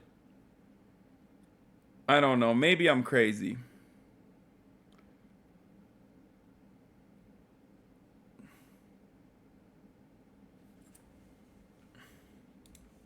The the judge wouldn't allow to put that in. All of these things he would, but with her, they could put in anything. Access, This Hollywood. was a jury put in of anything. 9 people who found That's right. you liable of sexual abuse. That's Do you right. think that will deter women from voting for you? No, I don't think so, because I think the whole thing, just so you understand, ready? I never met this woman. I never saw this woman. This woman said, I met her at the front door of Bergdorf Goodman, which I rarely go into other than for a couple of charities. I met her in the front door. She was about 60 years old then. This is like 22, 23 years ago. I met her in the front door of Bergdorf Goodman. I was immediately attracted to her, and she was immediately attracted to me. And we had this great chemistry. We're walking into a crowded department store. We had this great chemistry, and a few minutes later, we end up in a room, a dressing room of Bergdorf Goodman, right near the cash register. And then she found out there were locks on the door. So she said, I found one that was open. She found one. She learned this at trial. She found one that was open. What kind of a woman meets somebody and brings them up, and within minutes, you're playing hanky-panky in a dressing room, okay? I don't know if she was married then or not. John Johnson, I feel sorry for you, John Johnson. Mr. President, can I No, but add to this? think of it. Think of I it. know you're recounting what she said, but Mr. President. I wish Austin was here for this. Austin! Yeah. What the fuck? Are you okay? Yeah, I'm fine. Okay, well, you're missing really good parts right now. He's cooking, dude. What? He's cooking, dude. I know. Give me a second. Almost done. I'm also ordering chicken tendies for you. I'm not hungry. Well, I'm ordering it anyway.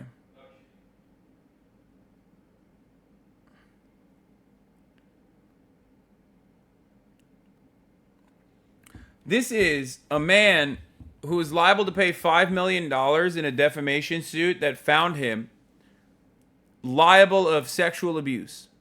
Okay? And he's over here completely reframing the narrative in an albeit humorous way. Okay? Is he defaming her right now? Yeah. While also doing the thing that he just lost the court case over. It's crazy.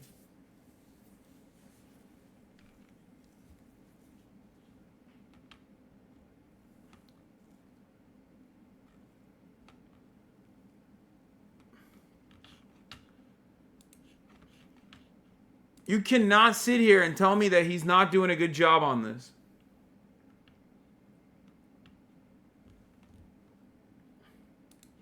Let me just, if I could, because you asked the question. This was a just so jury, you understand, though. if I was walking in at the park, because I was very famous then, and I owned the Plaza Hotel right next door, and I owned buildings around it, I'm not going into a dressing room of a crowded department store. Then I say, if she was being raped, and by the way, they said she wasn't raped. Okay, that was her charge. It wasn't. They found that you sexually abused her. No, what? Say what? They did. They said he didn't rape her. And They did I not didn't say do that you anything did. else either. You know what? Because I have no idea who the hell she is. But Mr. President, I don't know who this woman can I is. ask you, given you're recounting I your don't know version? who, and I tell you this. But, Mr. Are President, you ready? can I And I can I swear ask on you my because- children, which I'd never do. I have no idea who this woman. This is a fake story. Okay, he's swearing on Tiffany. I mean, you know, in his mind, he's like, I swear on my children, only Tiffany, not Ivanka. Tiffany can go. Made up story. We had a horrible Clinton appointed judge. He was horrible. He allowed her to put everything in. He allowed us to put nothing in. Mr. President, this is a you're fake recounting your version of story. events here right now to the audience. You referenced the trial. You did not go to the trial and actually That's right. testify. Do you wish that you had No, testified? it wouldn't have made a difference. This is a rigged. Sorry, Hasan, you love Trump, but normal people gonna find him disgusting talking like that? Oh yeah, totally. Remember when normal people found him disgusting because he said, when you're famous, you can just, they'll let you do it. You can grab him by the pussy. Remember that? Or when he said, like, Mexicans are rapists, normal people would find him disgusting. And then, of course, he lost to Hillary Clinton because normal people found him disgusting and they thought Hillary Clinton will win, surely. And then she won. And then she was the first female president of the United States of America. And the glass ceiling was broken. Oh, yeah, that didn't happen. Because normal people don't give a fuck. That's the problem. Yeah, I mean, Which but like, is why I think we should run her again. Oh my god! Like, but why should normal people give a fuck? I think we should run Michelle Obama. That's my professional God. opinion. Oh my lord! I think she'd win. Don't admit she'd win. I think Michelle Obama would stand a decent chance, but the problem See, is... I'm being honest. Guys, you guys hate it now. Because Trump is not strong. The problem is Michelle Obama is still a relatively known entity, and you think that she would galvanize the liberal base, which is true, she would. But independents that voted for Donald Trump hated Barack Obama and went and voted for Donald Trump. And Michelle Obama is only a continuation of Barack Obama. So you're rehashing the same dynamics. Yes. The Obama. Okay, now let me tell you. In the I'm United gonna give States you of America, two in the people. United States of America, you cannot win a larger voter base Two with people. positive campaigning. You have to just make sure your opposition puts forward a shittier candidate and you depress voter turnout.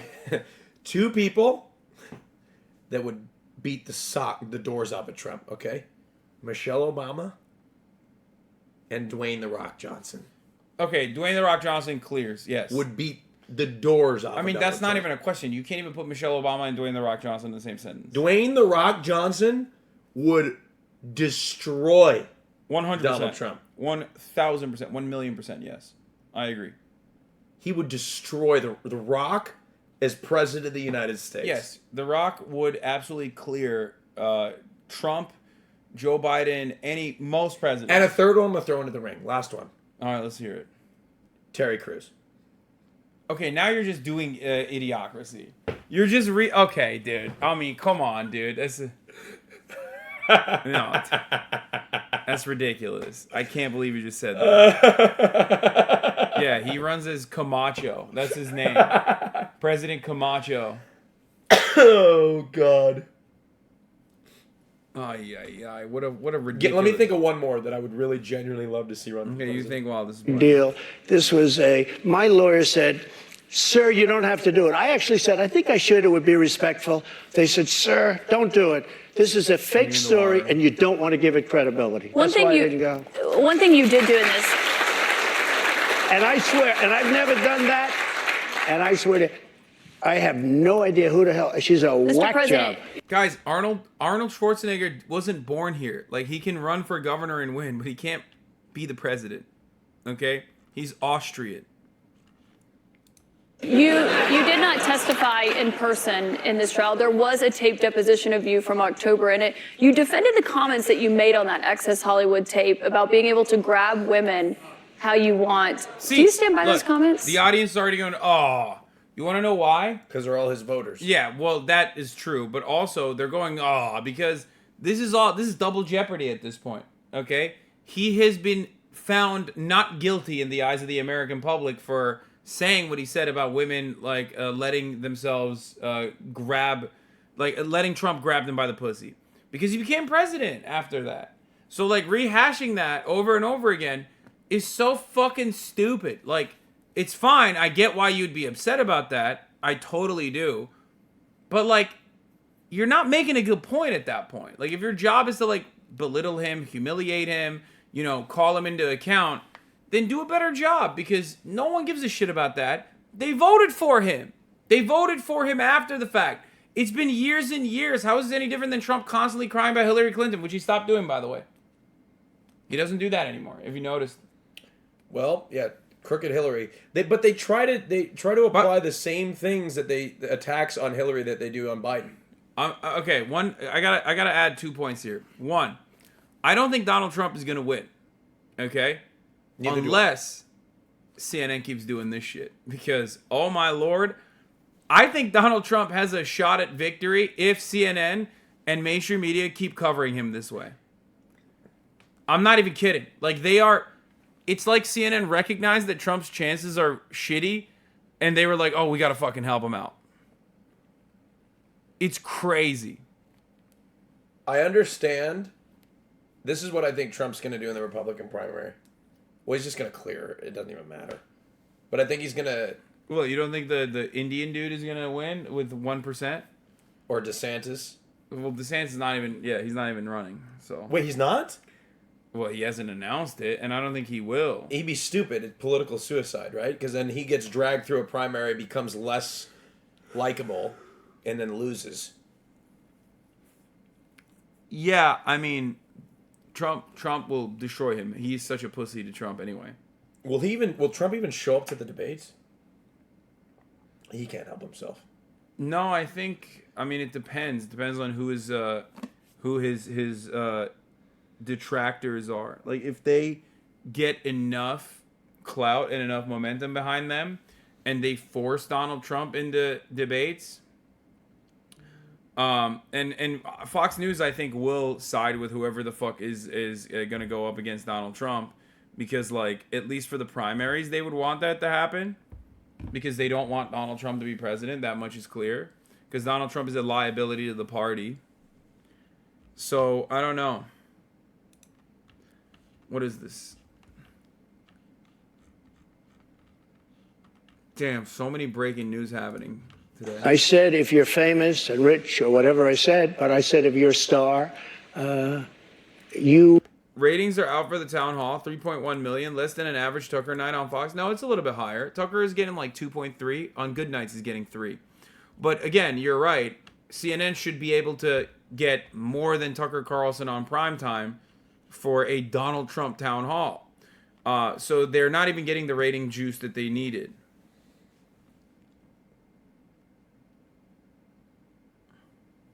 Wait, what? DeSantis did announce? Wait, what do you mean he announced? No, he didn't. We would know that unless it was like right now. What? No, he didn't. They're referring to the time when he says, I haven't even announced yet.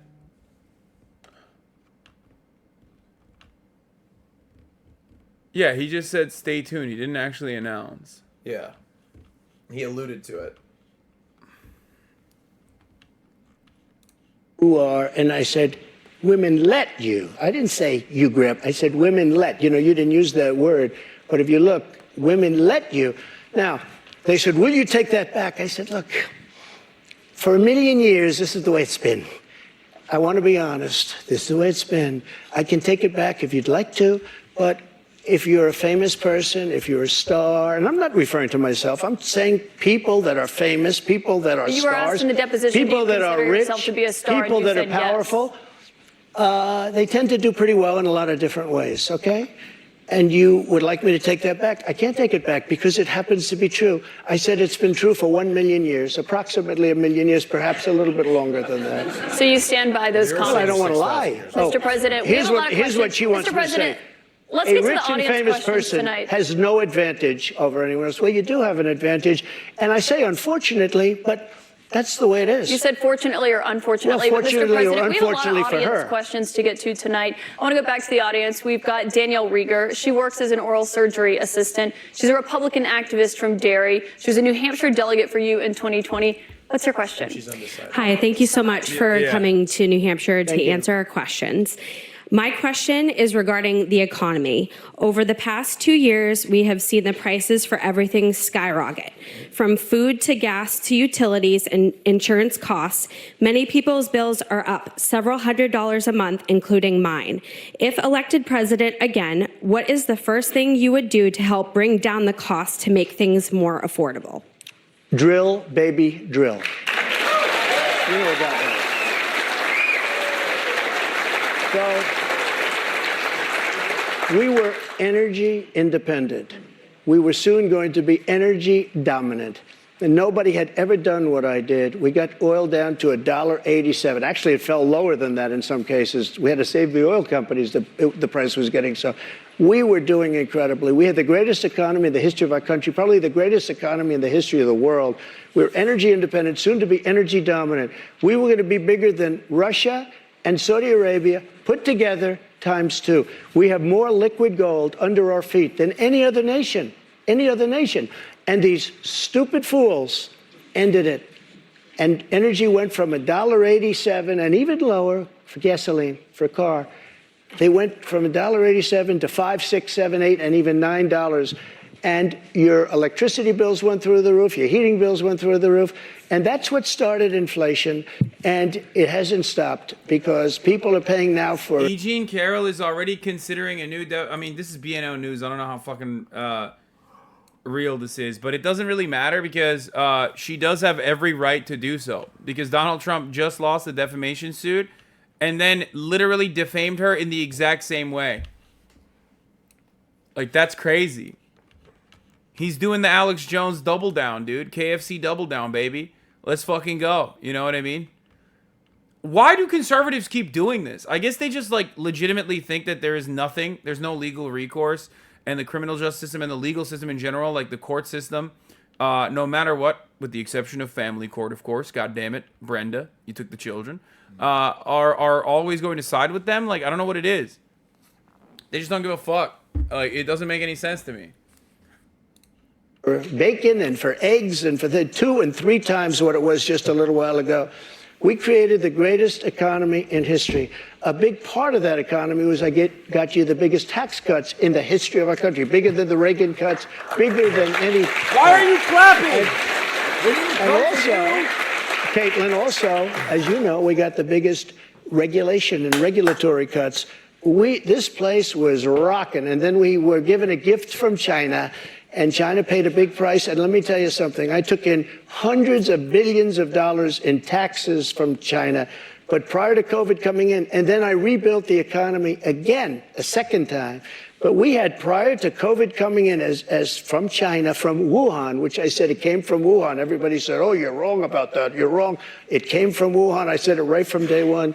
So we had the greatest economy in the world. Here's the story. They made energy so high, and energy is all invasive. It is massive as an industry and as a cost. It lifted everything. If you made donuts, no matter what you did, and we had inflation, the likes of which I guess we haven't had, as you said, for 52 years, but I think more than that. We had no inflation. We had the lowest energy prices we've had in decades. This country was rocking and rolling. And by the way, we had the most secure border in the history of our country. Mr. President, we have more questions on the economy. I want to make sure we get to all of those. As you know, the U.S. right now could be just 3 weeks away from defaulting on its debt.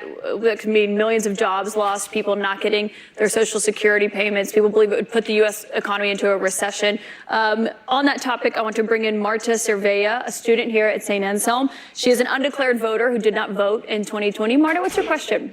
Hi, Mr. President. Hi, thank you. So my question is, what do you think about the United States' current debt situation, and how can we move forward? Such an important question. So we're at $33 trillion, a number that nobody ever thought possible. When we had our economy rocking and rolling just prior to COVID coming in, like literally, we were making a fortune. And oil, we were going to make so much money from oil, we were going to start paying off debt. But then with COVID coming in, we had to do other things. We had to keep this country alive because it was so serious. But we have to get the country back. We have to lower energy prices. We have to lower interest rates. Interest rates are through the roof. Energy has to come down. It all has to come down, and we have to start paying off debt.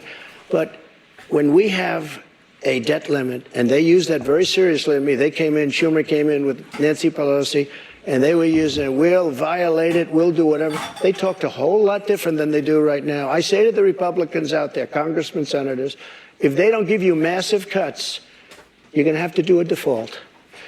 And I don't believe they're going to do a default because I think the Democrats will absolutely cave because you don't want to have that happen.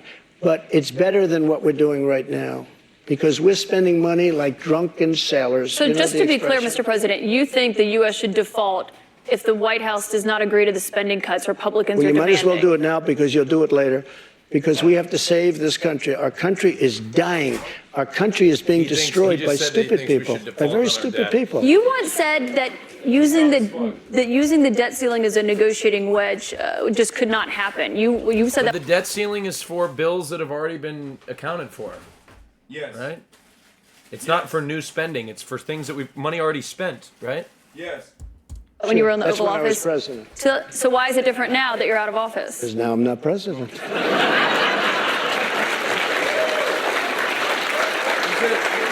literally admitted why he's The U.S. defaulting would be massively Well, you consequential don't know. for everyone in this room, for all You Americans. don't know. It's psychological. It's really psychological more than anything else. And it could be very bad. It could be maybe nothing. Maybe you have a bad week or a bad day. But look, you have to cut your costs. We're spending $7 trillion on, much of it on nonsense. $7 trillion on nonsense. We've got And I another actually question from a said, voter tonight. get all of that money that was wasted, and frankly, the Senate should have never approved it. Get all that money that was wasted, and if they don't get rid of that, you'll have to default. Okay? Mr. You'll have to President, default. we've got another voter here tonight. And by the way, you're going to default eventually anyway, but it's going to be much messier. I don't think you'll have to default. I think if the Republicans hold strong and they say let's say we want $5 trillion off, I really think the Democrats have no choice but to do it.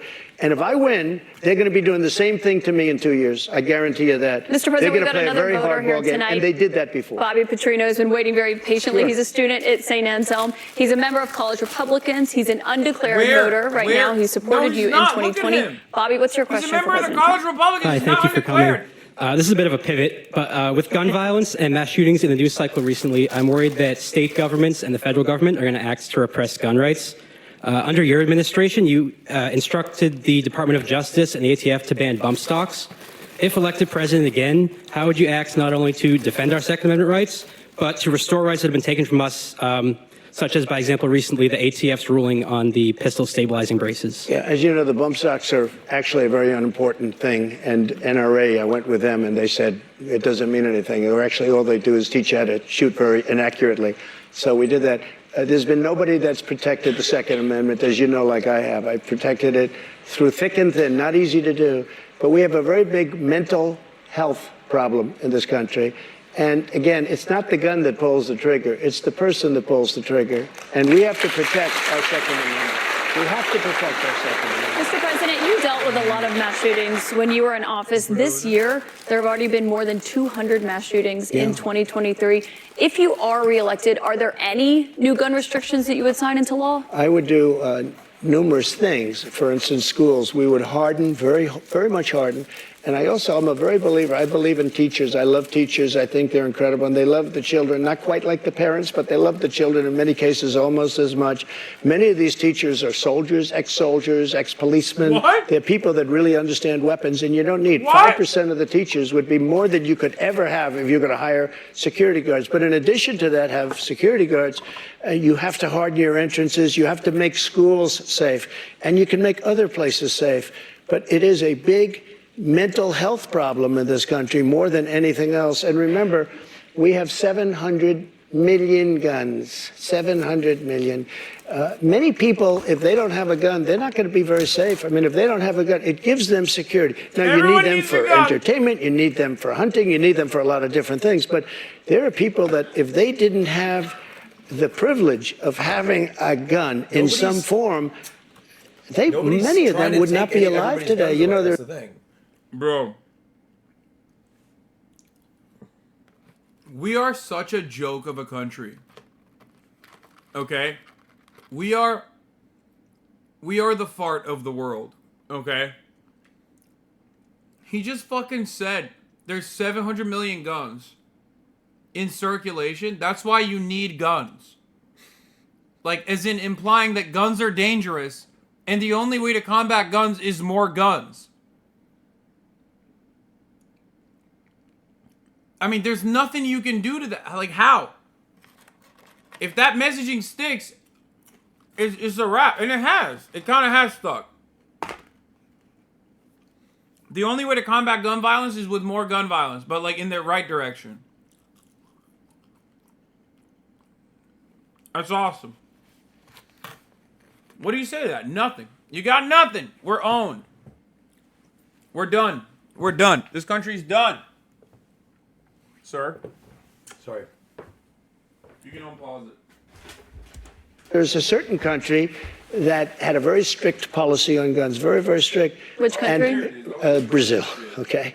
Brazil, very strict. And the former president of Brazil, and the killing was incredible. They were walking into people's homes and killing people.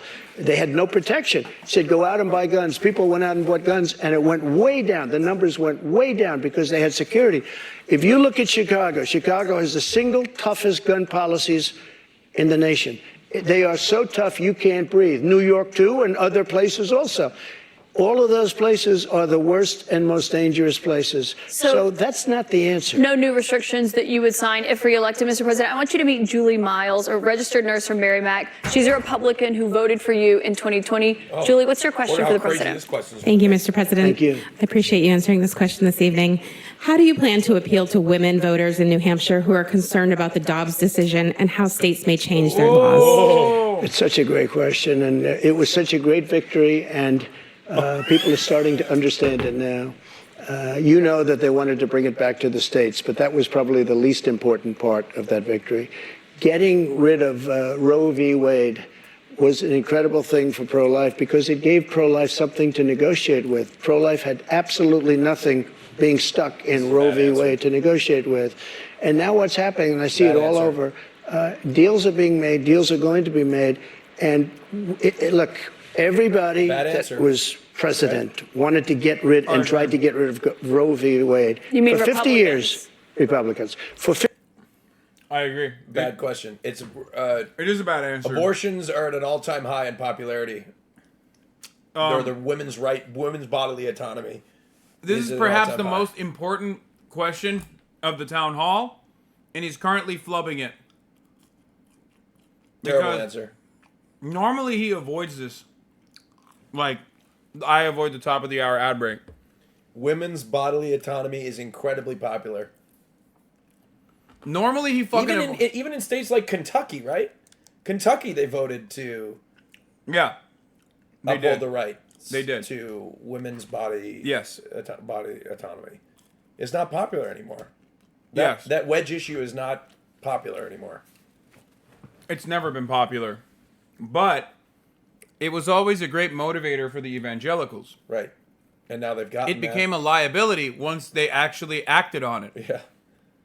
That is literally the reason why I was like, there's no way they'll actually repeal Roe v. Wade. That's crazy. Like, there's no fucking way. The reason why I always said that was because, like, it is so stupid. It is such a major misstep. Like, it blows my fucking mind. But then here he is doubling down. It's a bad answer. Which is why I'm shocked. Because Donald Trump usually is not this, like, open and shut, not this cut and dry. He's way more shifty and he's way more dodgy. He still tried to dodge it, if you notice. He's like, well, you know, it's good because now we can negotiate. Now we can negotiate. That's a pussy-ass answer. He also said, the woman, the lady that asked the question, kind of set him up to sort of give a soft answer too. Yeah, and he said, "Oh yeah, no, it's good that we." How do you address? He's supposed to address the concerned voter, aka the ones that did not support the Roe v. Wade decision, but instead he said it's a great victory. He doubled down on it, said it was wonderful, and it's a great victory for pro-life. Look, this is the truth. Donald Trump knows this. Yeah, that's why I'm so confused. Yeah, that's why it was shocking that he fucking answered it that way. I'm shocked because that's such a bad answer. That's what I'm shocked about. He was getting bad information about how popular it was. It was his sycophants inflating. Does he go? No. No, Trump knows how to read the room, man. He knew that, like, abortion is a good motivator for evangelicals, but never when you actually... You don't let the dog finally catch up to the car. Because the dog doesn't know what to do when he's chasing the car, everything's fine. But when you finally catch up to the car, all of a sudden, you have no fucking clue what's going on. What the dog doing? At the top of the hour, the dog is subscribing. If you got that dog in you, you subscribe for $5 or for free with a Twitch Prime to avoid the top of the hour ad breaks. If you no longer want to see those ads, this is all you got to do. Or you can get gifted a sub. Here is the 3-minute ad break now. 50 years, this has been going on. Actually, a couple of Democrats, too. But for 50 years, this has been going on. I was able to do it, and I was very honored to do it. But by doing it, things are happening that are very, very positive. And I happen to believe in the exceptions, the life of the mother, rape, incest, like Ronald Reagan believed in the exceptions. But I happen to believe that. I think it's frankly important to do that, but a lot of people are, against that. A relatively small number. But the way I look, I think it's very important. Look at him, dude. He's flubbing it. Are you seeing this? Yes, it's a bad answer. It's a bad answer. He's behaving like a Democrat right now. He's trying to reposition his stance. Abortion is murder. Now it's like, well, with some exceptions. And some people are against it. I don't know. It's a small group of people that are against the exception. To say this, I consider the other side to be radical because the other side under Roe v. Wade and other things, the other side, they're radical because they will. Remember the debate with Hillary Clinton? I said, rip the baby out of the womb at the end of the 9th month. They will kill the baby in the 9th month. They're going to shoot the baby. If you look at that crazy governor of Virginia, the former governor, where he said, no, the baby will be born, and then we'll decide essentially whether or not to execute the baby. Mr. President, can we talk about what you would do if you are That's the only gun law, folks. I'm going to put in. We can't shoot the baby. But if you are reelected and you're back in the Oval Office and you get legislation to your desk, would you sign a federal abortion ban into law? What I'll do is negotiate so that people are happy. But the fact that I was able, I'm so proud of it. We put 3 great justices on the Supreme Court. We have almost 300 federal judges. So just to be clear, Mr. President, you would sign a federal abortion ban into law. I said this. I want to do what's right, and we're looking.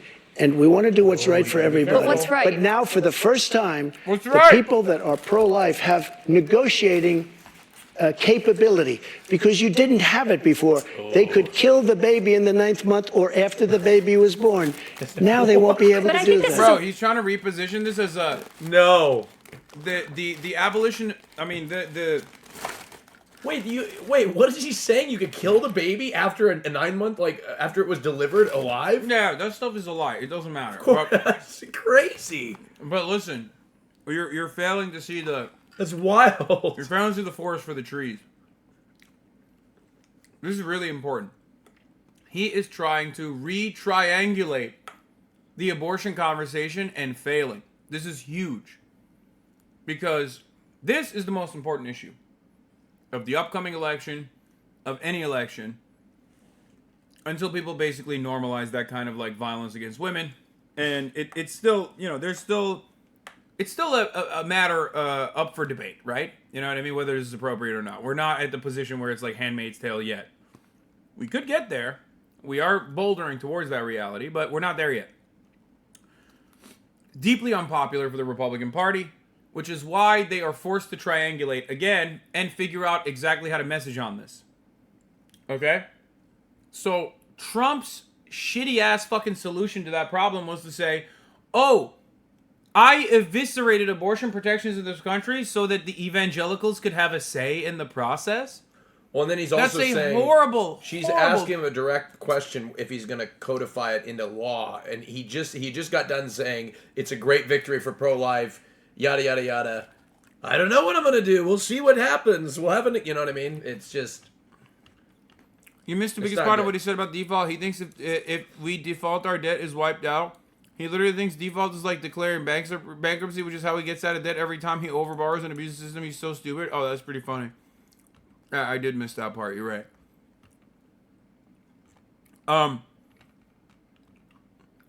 You don't know if he's failing. This may be a way for him to downplay it. Yeah, no, I don't think it's successful messaging. It's wishy-washy. Trump is simple. He's a simple man. He knows his audience are a bunch of fucking baboons, okay? They're a bunch of cackling hyenas. He just gives them meat, okay? He says yes, no, wrong. Sad. Lock her up. Build the wall. Trump doesn't say, well, there's exceptions to the pregnancy of the mother and the viability of the womb and the 8 months and the 9 months, and this is a really good negotiation tactic now before the pro-life movement. No, he doesn't do that shit. He's doing it now because he's forced to. He knows this is a deeply unpopular thing to say. He knows that they're fucked. And he's trying to desperately find a way to unfuck the situation and message his way out of this corner that he's backed into. That is incredibly weak for perhaps one of the most important issues of this election cycle. Okay? That's unacceptable. He can have like all the E.G. and Carroll, like, oh, she called her cat a vagina, all that stuff, all day, every day. But ultimately, elections are for adults. Elections are for suburban, upper middle class, white moms and dads. Okay? Those are the guys who vote. And those guys are very pissed off that the sweatiest, most psychotic losers in the Republican Party have been able to get this massive electoral victory without an election, okay, by way of the Supreme Court, by weaponizing these like elected people that they are not elected, sorry, appointed people. They're pissed off because it harms them, it harms their daughters, it harms their sons, you know what I mean, who might accidentally knock someone up. Republicans get abortions, okay? Americans get abortions, Republicans get abortions.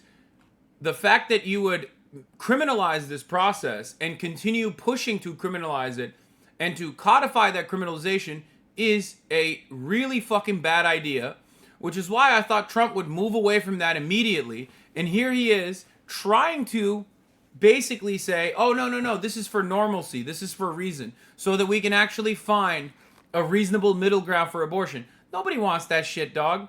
No fucking way. You're not Hillary Clinton, okay? No one in your party is voting for you because you are going to be the moderation guy. You're going to be the triangulation guy. You're going to be the guy who like is, focus grouping every kind of, sentiment, every kind of legislative agenda point that he has. You're the guy who reads the room and reads the room very well. All of this spells trouble for Donald Trump. I'll tell you that much. Sorry for, just ranting. Do you understand what I'm trying to say here? I get it 100%. That was my time. A really important question for you to answer, because this is something every Republican, including those who are running against you for the nomination, are being asked about, is would you sign a federal abortion ban into law? And many of them are going to give you the same answer as I am. First of all, I am honored to have done what I did. And a lot of people said in 150 years, he's now the most consequential president because he saved so many lives. And I'm honored to have done it. And because of what I've done, we now have a great negotiating ability. That's what I do in life. I negotiate. We have a great negotiating ability, and I think we're going to be able to get something done. What do you mean negotiating ability? Because the question that Republicans have, and some of your allies on Capitol Hill say that they want to introduce legislation when it comes to banning abortion. If they send it to your desk, would you sign it? Some people are at 6 weeks. Some people are at 3 weeks, where's 2 weeks. President Trump? President Trump is going to make a determination what he thinks is great for the country and what's fair for the country. But the fact that I was able to terminate Roe v. Wade after 50 years of trying, they worked for 50 years. I've never seen anything like it. They worked, and I was so honored to have done it. We are in a very good negotiating position right now, only because of what I was. Dog. If it's a good thing, why are you talking about the triangulation? If it's a good thing, why are you talking about 3 months, 6 months, 4 months, 8 months? If it's a good thing, why are you owning it? You're owning it on the one side of your mouth, and then you're disowning it on the other side of your mouth by moving the goalposts away, shifting everyone's attention away from basically owning it. If it's that fucking good, why do you keep saying, well, it's great for negotiations? Motherfucker, what negotiations? You won. You took the dub in this situation. If you truly were on board with the actions, you would say, we took the dub. We saved lives. That's it.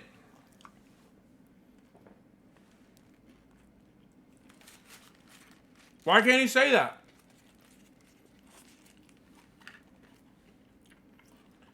I don't know.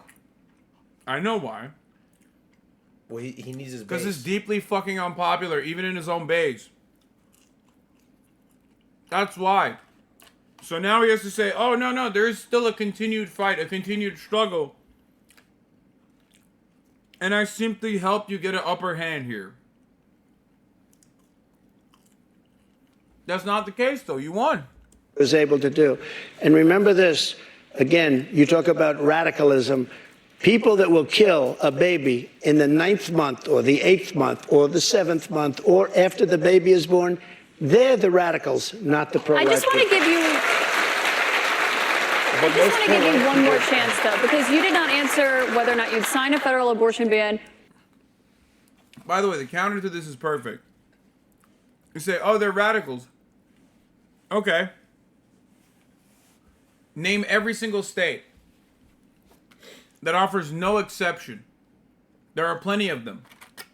Name every single one and say, don't you think this is infinitely more radical? Because a 9-month abortion, a late-term abortion in the 3rd trimester is only happening because the mother, the carrier, has an non-viable fetus, or the fetus is basically doing harm to the carrier itself, threatening the fucking safety of the carrier. You stop that. You want to stop that from happening, and not only that, but you've stopped ectopic pregnancies from being terminated. There are teenagers that are dying, victims of incest, teenage pregnancies, victims of rape, that are fucking dying because you took away women's bodily autonomy. That's the radical position. And everybody knows that that's the radical position, which is why Trump is having such a fucking hard time recalibrating his commentary on this position in and of itself. That's it. He can fucking say 9-month abortions all day, every day.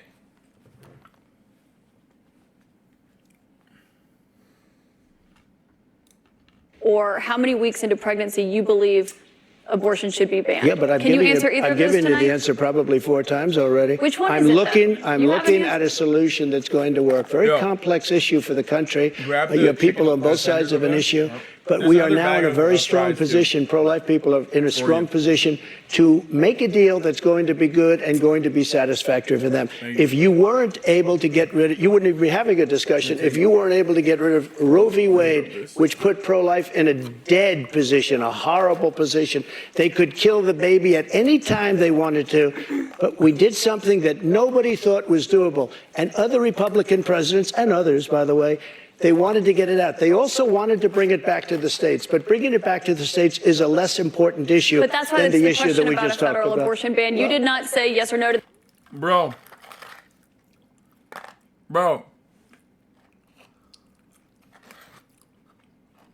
This is terrible. He is so bad. He instead of taking the dub and saying a murder is a murder, because a murder is not a murder, not all murders are equal apparently, he has to fucking be like, oh no, I did this for a conversation. I did this so that we can have like some moderation. That's terrible. It depends what the deal is. Lindsey Graham's You did not say a how good many man. weeks. He's got an idea, and a lot of other people have an idea. And I look at all the And different a lot of people ideas, will and be curious what I'll your make the right idea is on decision. that. President Trump, we've got more questions to come for you tonight. I'll We'll make be the right right back decision for the in just a moment. He won't answer it. That's not good to be wishy-washy. They know what his answer is. The only reason to be wishy-washy, even the audience isn't clapping loud. Now they're clapping loud. Welcome back to CNN's Republican Presidential Town Hall with former President Donald Trump. President Trump, I'd like you to meet Jennifer Simmons. She is a stay-at-home mom and former town selectman from Wyndham. And She's she's a Republican and she voted Oh. for you in 2020. Jennifer, what's your question tonight? Good evening, Mr. President. Title 42 is expected to expire tomorrow. Our southern border and now our northern border are experiencing record migration. She lives in New Hampshire. You don't understand. She lives in New Hampshire. No, you don't understand. They're under attack, dude. She lives in New Hampshire. MS-13 is so active in She's New Hampshire. We learned on May 2nd that the Biden administration plans on deploying 1,500 troops to the southern border. Do you agree? Did she say snow Mexico? No. Did she say our northern border is under attack? Wait, no, hold on. No, I'm not even. I think. And now our northern border are experiencing record migration. Hold on, wait. Tomorrow. What's your question tonight? Good evening, Mr. President. Title 42 is expected It's to happening. expire tomorrow. Our It's southern happening. border and now our northern border are experiencing record It's happening. migration. Northern border, We learned It's on May happening. 2nd Snow that- Mexico is in effect. Patriots are rising up. Republicans are finally coming on board with the HasanAbi mindset. Bro. Oh my God. I have been waiting for this The moment. journey to Canada is insane. Like, what? Dude, I've been waiting for this moment, dude. People I've are been sneaking into Canada, then sneaking into the United States? I've been joking about how we need to shut off our border to Snow Mexico for the longest time, and now Republicans are finally advocating for it. That is so funny. It's so good. It's it. We did it. We did it. This community did That it. the Biden administration plans on deploying 1,500 troops to the southern border. Do you agree with deploying troops to the border? He's like, why not troops to the northern border? Please say that. And how will a Trump administration slow down the rate of migrants coming across all our borders? Sure. A very fair question, especially since tomorrow is going to be a day of infamy. You're going to have tens of thousands of people pouring into our country. Even the judge, the judge overruled them when they wanted to terminate it early. And he said, that you better extend this thing. The judge in Texas said, I hope you're going to extend this, but this is my policy that they're letting terminate because they lost in court. They wanted to go earlier. You're going to have millions of people pouring into our country right now at a level that nobody's ever seen before. These people are sick. Anybody that wants this to happen to our country, they're destroying our country, and this should not be allowed to happen. How they're not going to do a version of Title 42 or my Title 42, which was tough. If people are sick and have infectious diseases and lots of other problems, we don't want them being into our country. We have enough problems right now. We have problems like we've never had in the history of our country. But Mr. President, our country is being destroyed. The reason it's ending is because the health policy, the COVID-era pandemic emergency, is coming to an end. That's what Title 42 was. You put it in place because That's of COVID. true, but when it comes to big questions about what your immigration... I love that, that was even ever a point of contention. This was a serious health policy from the guy who just said COVID is fake over and over again. I mean, I guess everyone already kind of knew, so it doesn't really matter, but it does feel kind of interesting to watch Donald Trump and even the Brandon administration openly fucking uphold Title 42 as a method, as a mechanism of immigration control to stop people who have both the legal and moral right to seek asylum in this country. These are asylum seekers that are not allowed inside of U.S. borders, specifically because of some bullshit fucking CDC rule. You're not amusing, Austin? All right. No, he's saying... No. He's saying, I'm not entertaining you. Oh, fuck. Why are you so aggressive? You need to use... No, actually, he used proper grammar, and I misread it. I do apologize. Or they. Why used did proper you? grammar. Yeah. Why did you fucking? I thought it was. Why are you so ready to rush? They used proper grammar, and I misread it because if it was you're not amusing Austin, it would have been you're not amusing, comma Austin. But they said you're not amusing Austin, and I should have understood that, and I do apologize. In fact, I'd like to promote you to VIP. No. Okay. Sorry. Policy would look like if you are reelected. Some of your Republican rivals have criticized you for not fulfilling the promises that you made on the campaign trail, like finishing the border wall. So how do voters know that you... CNN is insane, bro. She just said you lied and didn't finish the border wall. When will we get a bigger border wall? That's an insane thing to hear from CNN. Well, I'm curious what he says. would get those done if you're reelected? I did finish the wall. I built a wall. And I now built we're gonna hundreds of build a miles bigger of wall, one, folks. and I finished it. And then I said, we have to build some more because there are areas like water going through a dam. There are some areas where a lot of people are coming. You close up one and they come into another. And we started another 100 miles of wall. In fact, I said to my people, if we start this and don't finish it, and then we had a rigged election, I'm sorry to say it. The election was not rigged, Mr. President. You can't keep saying that all night long. And so You cannot then keep saying they that the took election over was and they rigged. decided not to finish it. It would have taken them 3 Like she's upset that what Trump didn't build a bigger wall like he promised. She's upset about the election. She's upset about abortion a little bit. Like, God, she's such a classic fucking American neoliberal who is, of course, on the conservative side on almost all the issues. She's like, Mr. President, why didn't you kill more Muslims during your presidency? You promised, and you did not fulfill that obligation. Why not? Like, how can your voters believe you on this issue? 3 weeks. I built hundreds of miles of wall. If we didn't have it, it would be hard to believe it could be any worse. They're just letting people flow into our country. Look, a country has to have borders. There's never been anything like is happening to our country right now. You built about 52 miles of new wall when you were in office, Mr. President. It wasn't the complete wall. One other thing that with No, but I have to respond to that. With your immigration, it was only about 52 miles of new wall. This is what she does. I built hundreds of miles. Some of the wall was up there, and it would be laying on the ground, rusted, rotten steel, rusted, rotten wood, and what the radical left crazy Democrats did, if there's a piece of wood laying down, they consider that a wall. I built 30-foot walls that go down 7 feet into the ground. If there was a little piece of wood sitting in the ground, they said, oh, he's not building a wall. We already had a wall.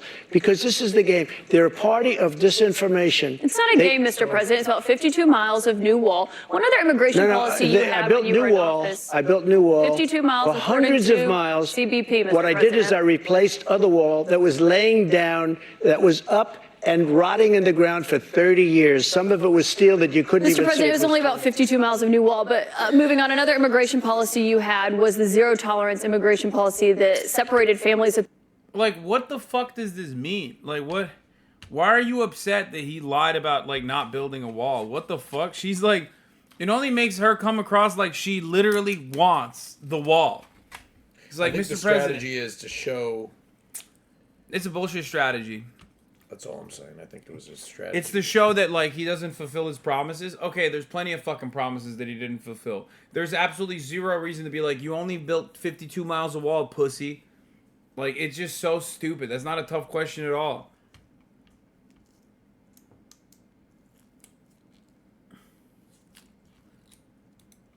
At the border. If you are reelected, are you ruling out instituting that? Well, when you have that policy, people don't come. If the family hears that they're going to be separated, they love their family. They don't come.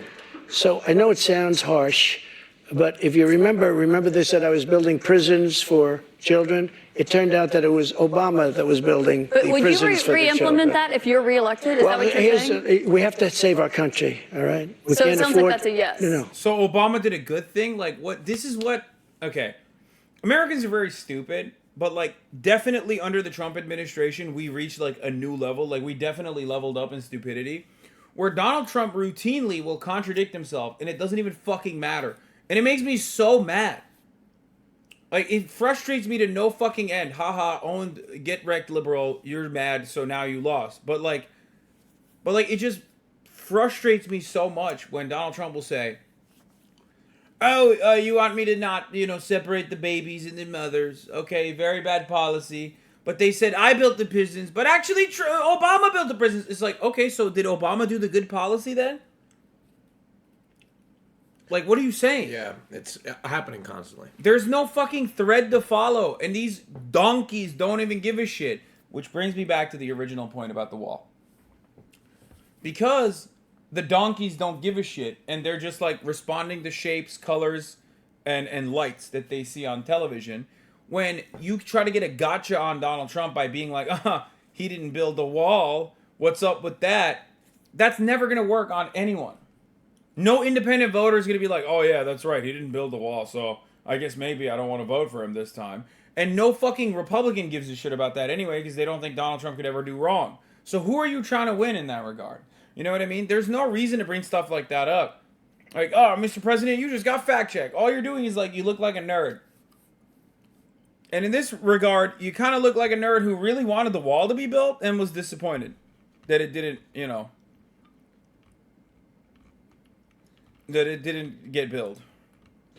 When you say to a family that if you come, we're going to break you up, they don't come. And we can't afford to have any more. Look at New York City. Look what's happening. They're living in Central Park in New York City. The city is being swamped. Los Angeles is being swamped. Iowa is being swamped. Our whole country is being destroyed. Iowa? Millions of people are coming into our country. Iowa? Yeah, nobody lives there, so who cares? You know what I mean? Yeah. Like, who's gonna fact check them? You know what I mean? Nobody. Yeah. Iowans, And the people in they Iowa don't even have internet. The people in Iowa would agree anyway. So Yeah. they look out their windows of. They don't even. Yeah, it's just corn, and then they're corn, like, yeah. That Mexican corn, That's brother. right, illegal Mexican corn. Country. And you know what the number is going to be, in my opinion, by the end of the year? Not the 4 million that you hear and the 3 million. And 10, I think it's going to be 15 million people. And in these people, they have no idea where they come from. They come from 129 different countries so far. 120, Mr. not just the President, four that we talked Just to about. put a button on that, it sounds like what you're saying is that you're not ruling out re-implementing that immigration policy. I want to get to another voter. Caitlin Boissonneau is a student here at St. Anselm College. She's a Republican. This will be the first election that she has voted in. What's your question for the president, Caitlin? Hello, President Trump. Hi. Thank you so much for coming. Thank you. The current administration has made it clear that we should continue to provide military equipment to Ukraine so that they can defend themselves. Do you support this decision, and how would you deal with the increasing threat posed by Vladimir? This is a good question. I'm curious because he may actually. Because he's gonna get his fun. This is gonna be a fun one. Yeah, makes it. Because like again, he needs to he will say like, you know, we're giving too much money to Ukraine, right? Putin's a very bad guy, but we're giving too much money to Ukraine. Under me, there would have been no war. Putin, he respected me. He was afraid of me. He respected me. Didn't need to give Ukraine guns. Vladimir Putin. First of all, thank you very much. It's really nice. And it's an important question, so important, because we're giving away so much equipment. We don't have ammunition for ourselves right now. We don't have ammunition for ourselves. We're giving away so much. But here's the thing. I have to say it to start off. No longer matters. If I were president, this would have never happened. And even the Democrats admit that. Putin knew it would have never happened. And his pipeline would have never happened. A lot of things would have never happened. But this Which would never have Democrats happened. say that, And all Mr. those President? dead people, both Russian and Ukrainian, Damn. they wouldn't be dead He today. barely flinched on that. He's like, shut the fuck up, dude. I'm spitting right now, okay? Shut the fuck up, Caitlin Collins. I'm talking. I'm the president, okay? When money talking, you listen, okay? It's money calling. You pick up the fucking phone. When money talking, nobody cares about grammar. Shut the fuck up. And all those cities that are blown up and disintegrated right to the ground, that wouldn't have happened. Okay, now, here's the problem. We've given so far $171 billion. They've given, meaning European Union, which is approximately the same size altogether as our economy. They've given about 20. So we're at 170, let's say, and they're at 20. You don't have to know too much about history to realize, or geography, to realize that they're a little bit more affected than we are, okay? So they've got to put up a lot more money because they're taking advantage. This is how he did the NATO talk, too. And a lot of dumbasses were like, wow, Trump is like anti-imperialist. He's anti-NATO. He literally sidesteps away from the conversation by pointing out that, like, other countries, they're paying less. They should pay more for their own guns. But Republicans will eat this up. Okay? It also doesn't mean that we're going to put more... it doesn't mean we're going to give less money to the military-industrial complex. It just means he's going to negotiate so other countries pay more. Okay? Of us like every other country did. That's why I ended NAFTA and replaced it with the USMCA, Mexico, But on Canada. this issue, Mr. President, I should know, I don't know any Democrats who have said they don't believe Putin would have been invaded if you were president. But her question is, would you continue to give Ukraine money and weapons if you're elected? What's the answer? I have a very good relationship with... She's going to say, as long as they give me dirt on Hunter Biden. Just like I asked in that very perfect phone call. President Zelensky, because as you know, he backed me up with the phony impeachment hoax #1, when he said the president didn't do anything wrong. So I happen to like. Yeah. Dude, he's so funny. He's like, I like him. I like Zelensky. He's a funny guy. He was an actor. He was, yeah. Zelensky, he's gay, folks. I like him. Very gay. Different strokes for different folks. Funny guy. Son, What? Are you falling asleep? You want to leave? would you hate me? No, not at all. I totally, I see you falling asleep. I'm trying to, look, it has nothing to do with you. No, I know. You are, I guess, very fortunate in the sense that my body has gone through hell. Well, it's wild that like you can sleep for 10 to 12 hours. That's what's wild to me about this whole. It's rare, but Yeah. when I'm overtired, I can. Yes. Yeah, it's great. I mean, I'm proud of you. I'm happy for you. I'm just happy you're here. Thank you. We got a lot of stuff to do tomorrow. Yes, a lot of stuff, folks. A lot of stuff. Lots of stuff. Believe me, so Fantastic. many, too many stuff. There's a lot of stuff. A lot of on. stuff. A lot happening. We're gonna jobs, folks. A lot of jobs. I'm so tired. I'm running out of talking points. Yeah. In a Trump voice. All right. Dude. All right. All right. Peace out. Get out of here. Get ready for the podcast tomorrow. That's right. What time in the morning? I have to. Can you fix that? Figure it out. Just text me. Hold on. Yeah, I have to talk to him right now. Okay. See you guys later.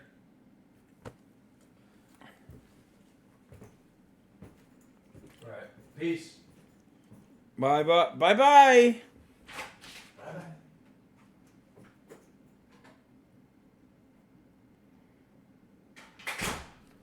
All right, now that we're alone. We're finally alone, folks. Okay. Let me get to my situation here. Let me fix my shit up. Okay, bye-bye, folks. Okay, Zill Disney. Mickey Mouse rings. Trump would never tweet something like this. DeSantis is dead in the water. What is this?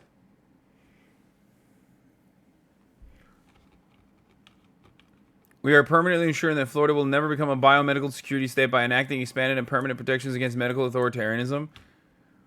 Ew. Dog, this didn't even break 3K. What the fuck? What are you, Hillary Clinton? What is this wordy ass, dumbass fucking tweet, bro? Get the fuck out of here, dog. This shit sucks. You got nothing, homie. You got nothing, okay? You got no juice. You got no motherfucking juice, bitch. You suck. You suck. Okay, no biomedical authoritarian megastate. Okay, shut the fuck up, bitch. What do you mean medical authoritarianism? Do you know how fucking stupid your audience is? Cater to your fucking audience's stupidity, dumbass.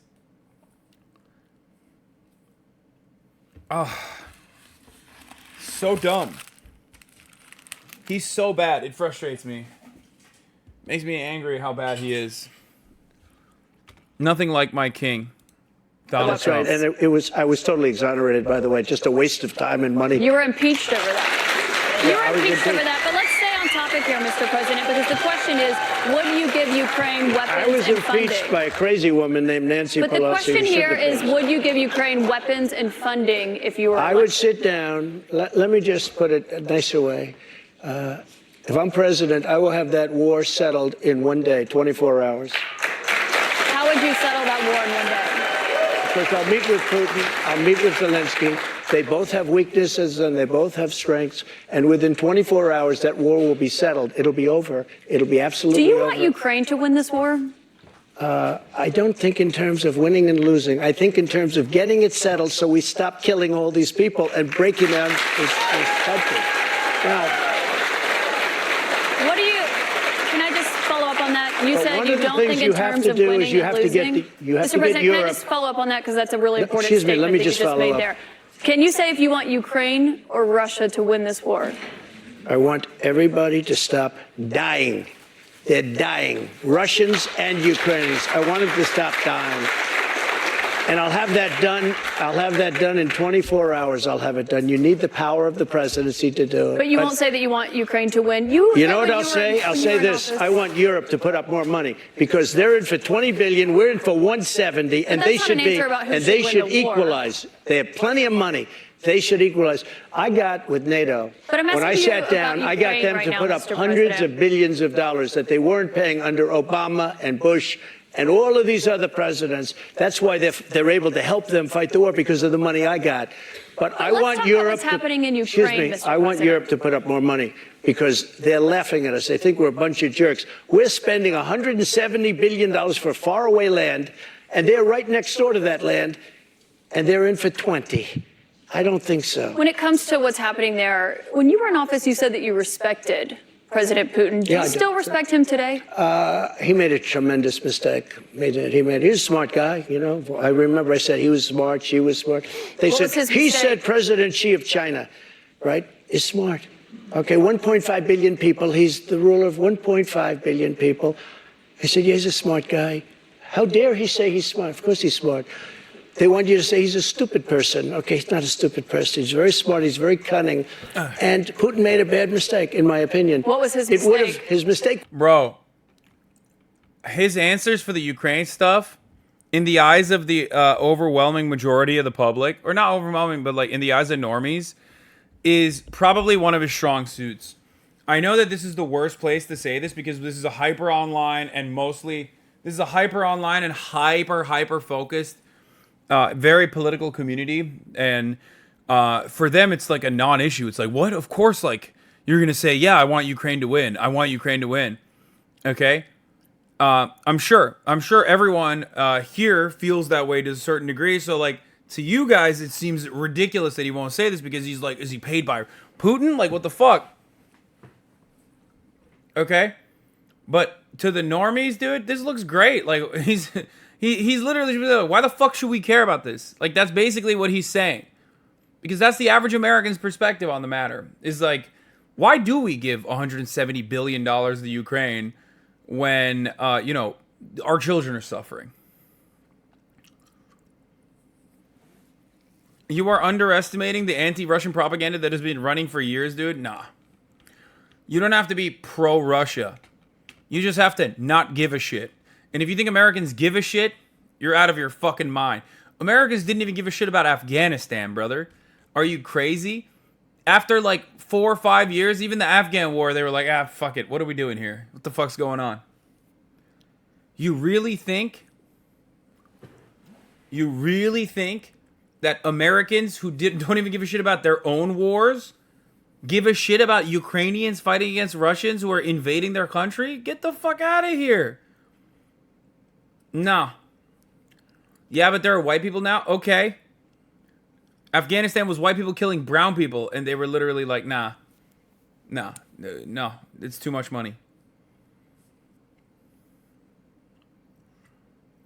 But if you ask the normie if they wanted Osama bin Laden to win, it wouldn't be I don't care. Yes. But if you ask normies, why the fuck is America in Iraq? They would say, I don't know. Yeah, it's expensive. It's costly. People are dying. It's kind of stupid. If you think the average person is like, oh my God, I really think like, if you think they ask the average fucking person, should America keep sending $150 billion of weapons and money to Ukraine or not? Not with like we should use that on American citizens or anything like that. Like, not even the implication that you're going to use those funds on Americans. If you ask them straight up, yes or no, should we just give them this money or not? The overwhelming majority of Americans, with the exception of, liberal media followers, watchers, the people that love the people that read the New York Times regularly, people that watch MSNBC, people that watch CNN, the overwhelming majority of people are going to be like, what? No. No fucking shot.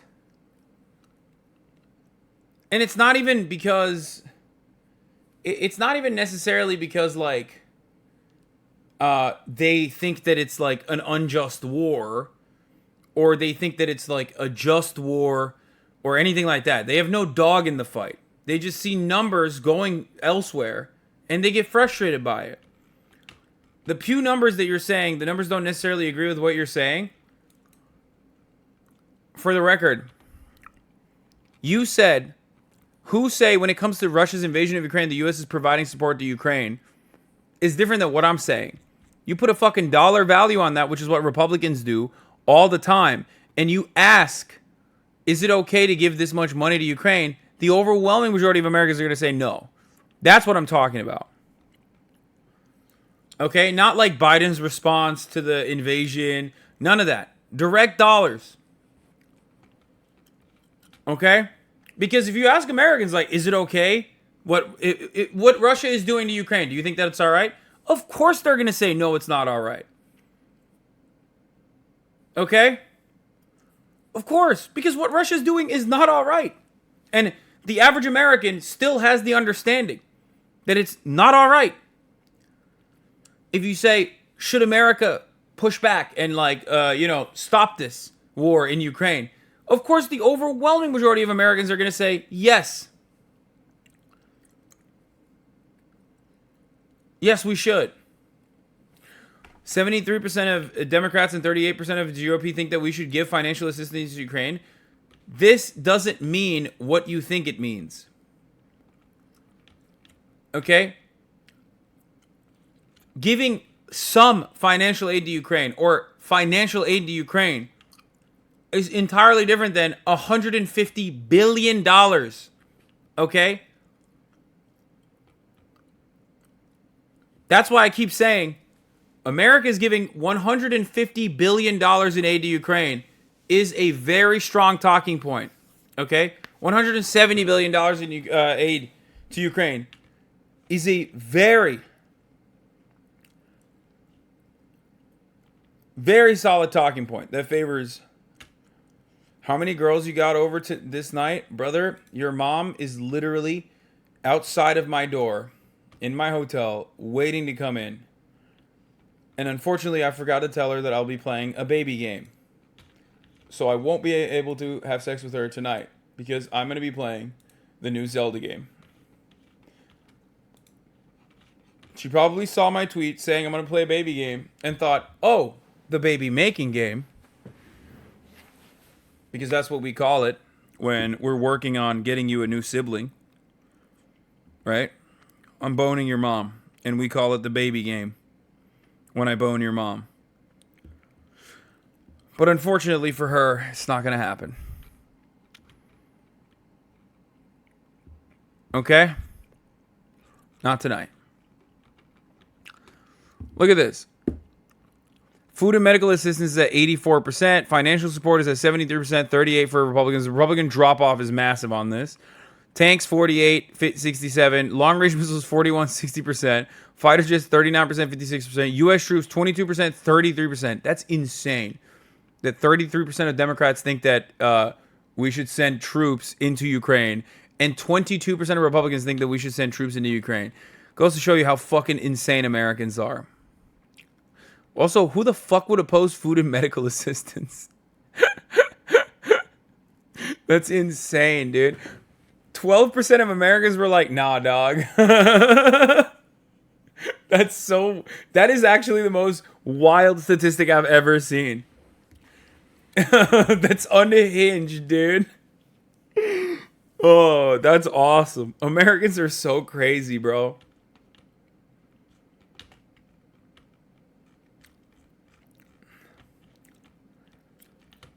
What the fuck?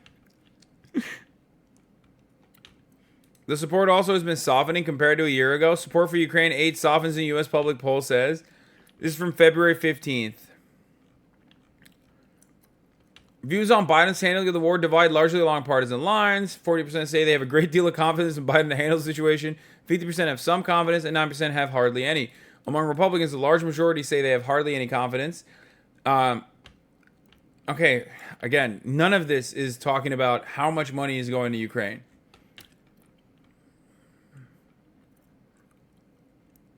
Half of American is libertarian and the other half is fascist imperialist. Yeah.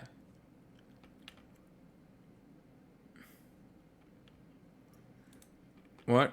For like 10 minutes, then pause for rant, then go back another 10 minutes, then rant once more, and then say that's enough for today and call it a night. Did I guess it right? What? What are you saying right now? I don't even understand. At this point, I was falling asleep last night. Since last March, the percentage of Democrats saying the U.S. should have a major role has dipped in Ukraine. Has dipped slightly from 48% to 40%, while among Republicans, it's dropped from 35% to 17%. Democrats also remain more likely than Republicans to favor imposing economic sanctions on Russia. That part is fine, whatever. Accepting refugees from Ukraine. Providing weapons to Ukraine, 63% to 39%. And sending government funds to Ukraine, 59% to 21%. None of that is still a numerical value. They're just saying like, oh yeah, no, guns is fine. You know, we're helping them out. And of course they're going to say that. The media has done a very good job of showing this as like, not a massive way to offer financial packages to the military-industrial complex, but instead as a just war that America is fighting for pure reasons.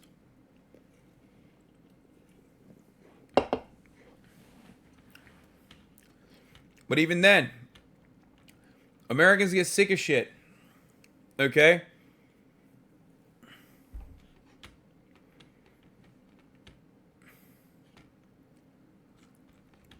And they are. They're getting sick of this.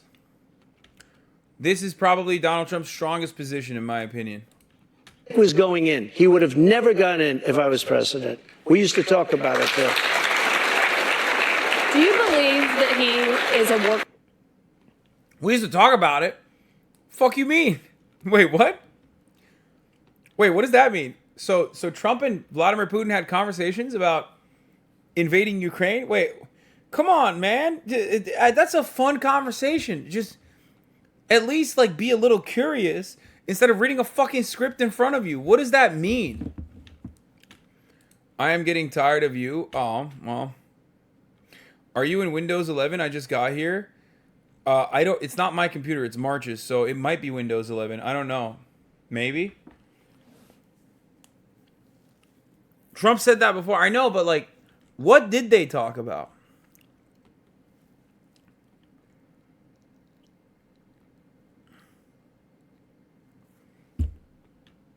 I want to know. Criminal? What? Do you believe that Putin is a war criminal? He's responsible for the deaths of thousands Well, of I think Ukrainian this. men I and think women it's and something that children. should not be discussed now. It should be discussed later. Because right now we have to get a war. If you say he's a war criminal, it's going to be a lot tougher to make a deal to get this thing stopped. Because if he's going to be a war criminal, Damn. I'm not gonna lie. I think, dude, that's... God damn. He's like actually not bad at this. No, he's not wrong. He's not fucking wrong. Like, this is... Okay, the real reason why he's saying this is because he doesn't think Vladimir Putin's a war criminal, right? That's the real reason why he's not saying it. But that is an expert way to deflect away. To make your, again, really fucking ridiculous talking point or ridiculous position come across like a good position. Oh, I'm just doing diplomacy. I'm just doing diplomacy. That's why I don't think we should say he's a war criminal. Come on. We're just doing it for diplomacy. Meanwhile, he doesn't think that Vladimir Putin is a war criminal. Let's be real. Of course he doesn't. Fuck, man. I mean, shit. criminal where people are going to go and grab him and execute him. He's going to fight a lot harder than he's fighting, under the other circumstance. That's something to be discussed at a later date. Right now, we want to get that war settled. And I'm not talking about the money either. I'm talking about all the lives that are being, the number of people. Trump is evolving into a politician. That's scary. You're out of your mind if you think that that is a politician answer.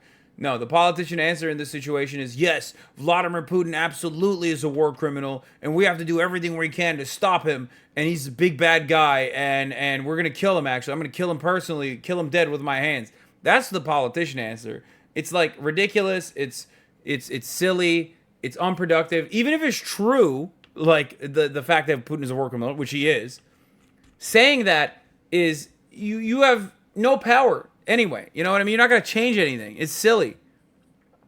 He's doing a really good job of like appealing to the broader audience and not coming across like he's dick sucking Vladimir Putin, even though he is dick sucking Vladimir Putin.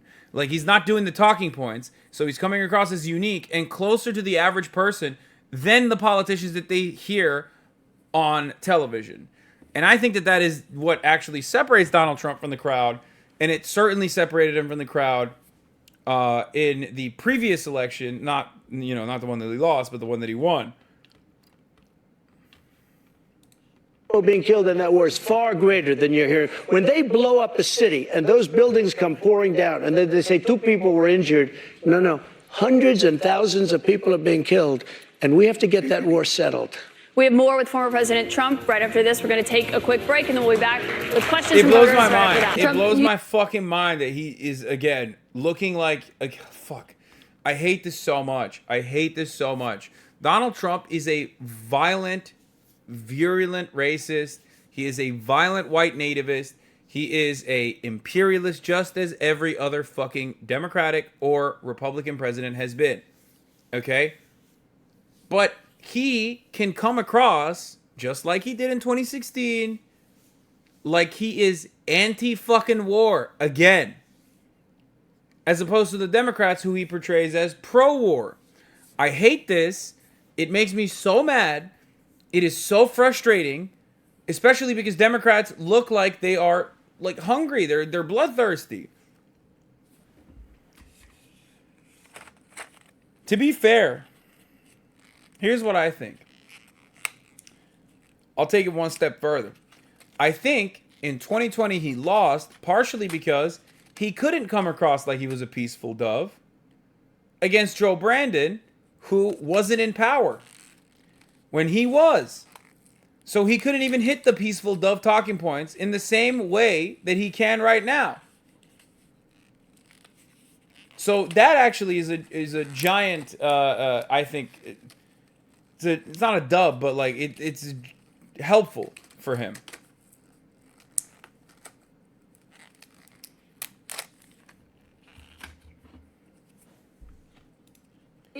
We have a lot more voters' questions, I should note, in here in New Hampshire to get to, but I also want to talk about some of the other investigations that you're facing. We talked about others at the top, but one of those is the special counsel's investigation into classified documents that were found at Mar-a-Lago. Why did you take those documents with you when you left the White House? I had every right to under the Presidential Records Act. You have the Presidential Records Act. I was there, and I took what I took, and it gets declassified. Biden, on the other hand, he has 1,850 boxes. He had boxes sent to Chinatown, where they don't speak even English in that Chinatown we're talking about. I got to stop you right there. Nobody talks about him. They talk about us. Just so you understand, I had every right to do it. I didn't make a secret of it. You know, the boxes were stationed outside of the White House. People were taking pictures of the GSA of the various people. I got to stop you right there, though, because the Presidential Records Act, which is not well known to a lot of people, I read it. It does not say that you can take documents with you. It says actually that they are the property of the federal government. It says you talk, you negotiate, you make a deal. It's not criminal, by the way. The Presidential Records Act is not criminal. And just so you know, it does not say you can negotiate to take the documents with you. Can I tell you? Just so you understand, the Presidential Records Act is not criminal. I took the documents. I'm allowed to. You know who else took them? Obama took them. Nixon took them. Reagan took them. Oh, he didn't? He didn't? The only difference is that anyone and everyone who took documents, including Mike Pence, immediately cooperated with the authorities when they asked to retrieve said documents, whereas you, in a very unique and very Trumpian way, decided not to do that. To what reason, I still don't know. Not that it fucking matters, but it's just like really stupid. Also, bringing up Nixon is pretty funny. But I guess he can say like Nixon successfully sued the American government for like, I think $30 million to retrieve his private tapes. Well, his estate did.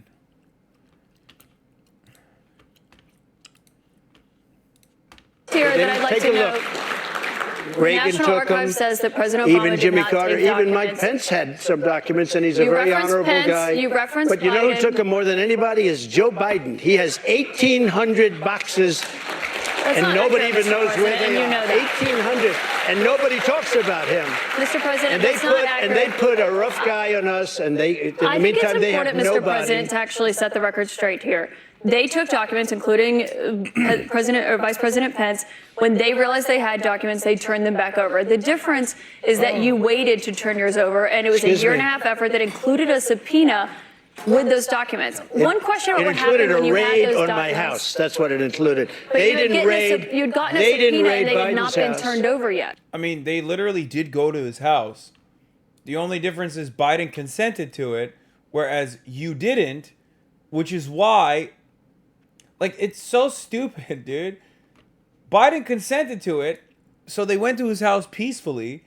You had the opportunity to have the authorities come to your house peacefully.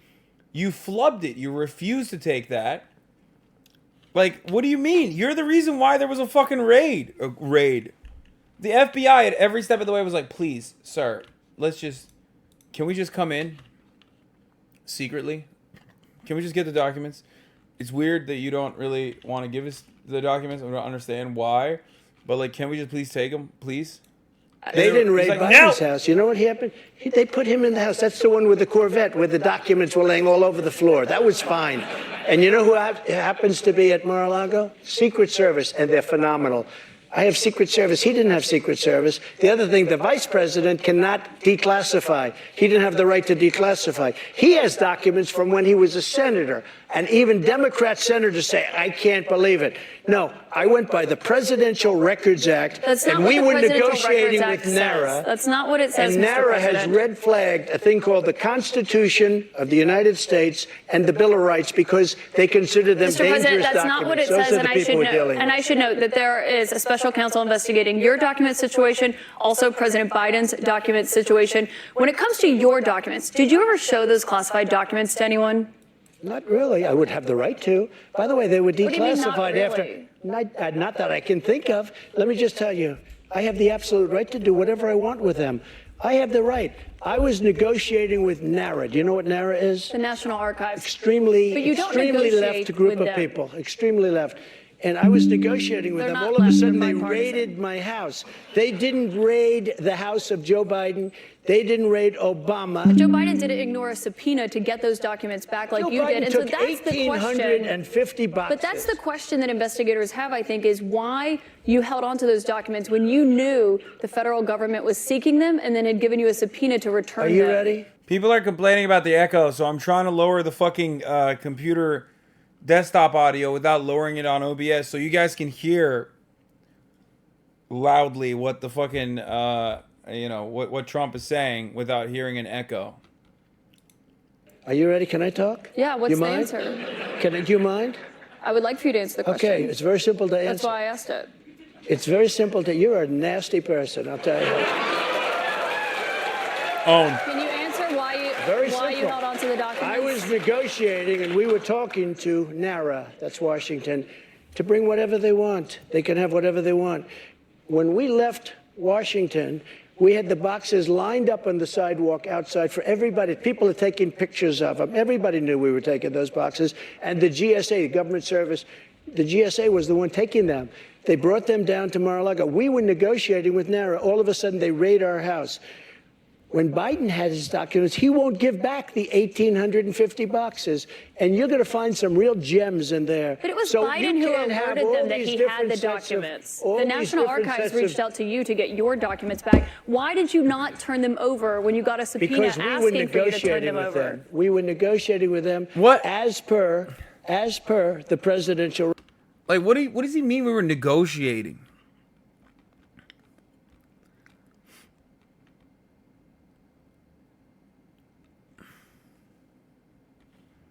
Records Act. We were negotiating with NARA. That's not what the Very nice Presidential Records people, Act says. I've but they seen got to it. love our Constitution a little bit more, and they shouldn't red flag it, by the way. Very nice people. We were negotiating with NARA, and that's what the Presidential Records Act says, because Richard Nixon, surprisingly, had problems, and he had a lot of problems dealing with NARA, and they ended up passing that's why legislation they called the created the Presidential PRA. Records Act, just for this kind of a thing. We were My dealing last with them. We question were on this talking. Excuse on me. this Wait a minute. subject, Wait. Mr. President. Literally no echo at all for this AirPods Andy. No, there's a little bit of an echo. I can see it. It's supposed to be like lower than the actual audio of the desktop audio though, so it's not like really in your face, not as bad. But you can totally see it. NARA. It's not distracting, adapt and overcome. Thank you. It's fine, ignore them. They're actually being fucking babies right now. No, it's all good. We were talking to Bending them. the knee to the audio pedophiles. Yeah, sometimes. NARA. The echo makes it sound funnier. Okay, well, still. You're in a hotel. Don't give in to backseat streamer Andy's.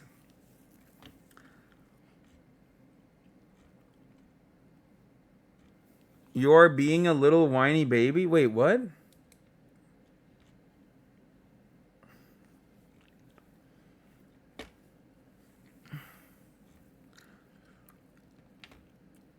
I'm not whining about anything. What the fuck? What am I whining about? Stop capitulating to the radical audio sensory mafia. The only mafia I capitulate to is the top of the hour mafia, okay? Because at the top of the hour, there's a 3-minute ad break. And if you want to be a part of the protection racket, well, then all you need to do is subscribe, which you can do for $5 or for free with Twitch Prime. By connecting your Amazon Prime account to your Twitch account, you get 1 free Prime subscription a month. Use it on your favorite broadcaster. Hopefully that's me. That's right. You can also get gifted a sub if you're lucky. Here is the 3-minute ad break now, folks. Oh.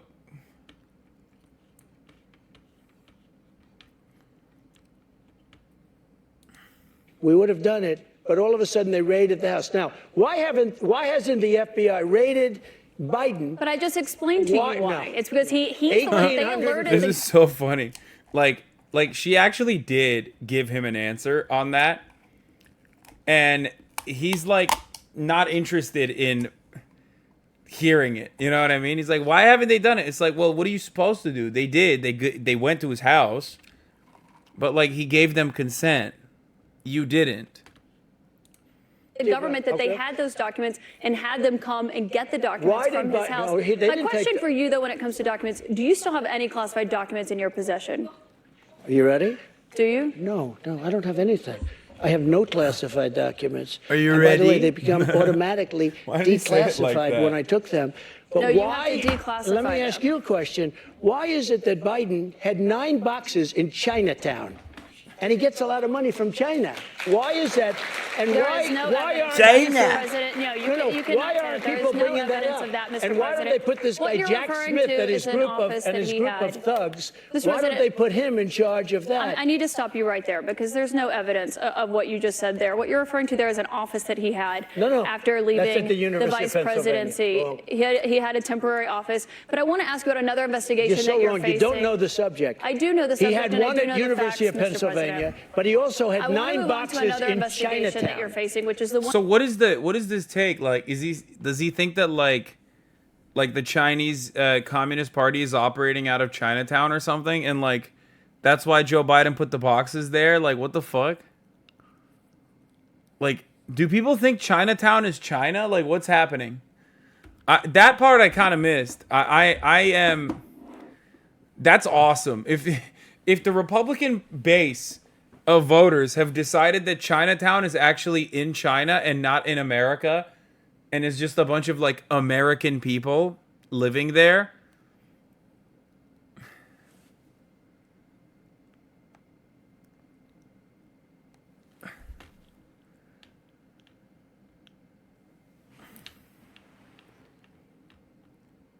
extremely important Fox clip.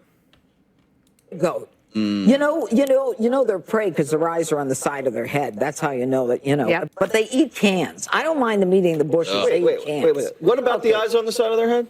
That means they're prey and not predators, so they can look out. So you're a predator. You're a predator, like a pedophile. Not that you're a pedophile, but like that predators. That is defamation. A predator has eyes in front of him. No, I got Prey has eyes on the side. That's why vegans make no sense. Right, exactly. I wanted to buy a goat. You know. That's awesome. Thank you. Thank you for interrupting the broadcast for that very important piece of information. One that's happening in Georgia, where they are investigating your efforts to overturn the election results in the state of Georgia. I did nothing wrong. It was a perfect phone call. Let me finish my question. At the center of that is that someone laughed. Someone audibly cackled at him saying it was a perfect phone call. At that point, it's like people, I think, recognize that he's just a fucking asshole. And like, maybe they realize that he's not even in the right there, but they don't even care.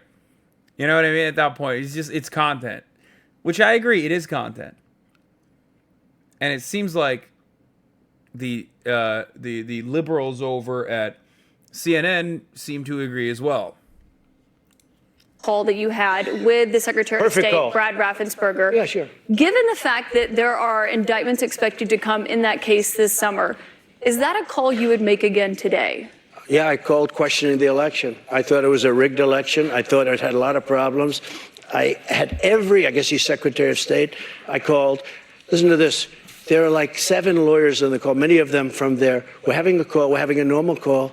Nobody said, oh, gee, he shouldn't have said that. Why? If this call was bad, I questioned the election. You if asked this him to call find was you bad, votes. I didn't ask him to find anything. Let me just tell you.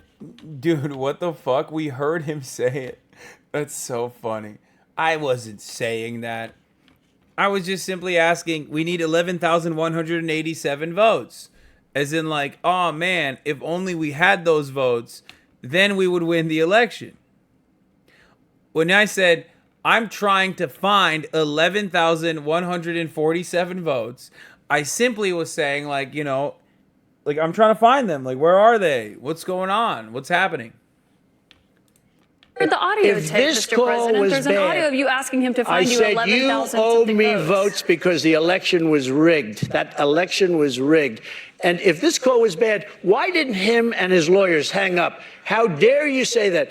This was a perfect Well, they were phone clearly call. concerned enough. They recorded the call, and I should note that, of This course, was a call that was made. Why didn't they hang up on me? The United States of America's president.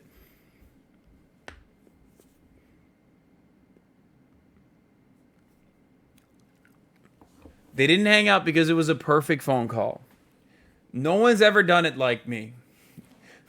They didn't hang up because they were thinking, damn, this is such a fire phone call. You know when you're fucking on the phone on a Friday afternoon when you're in like high school with the girl that you're crushing on and you don't want to hang up and you do the, no, you hang up. No, you hang up. You know what I mean? You play hang up phone tag. That's what was happening in Georgia at the time.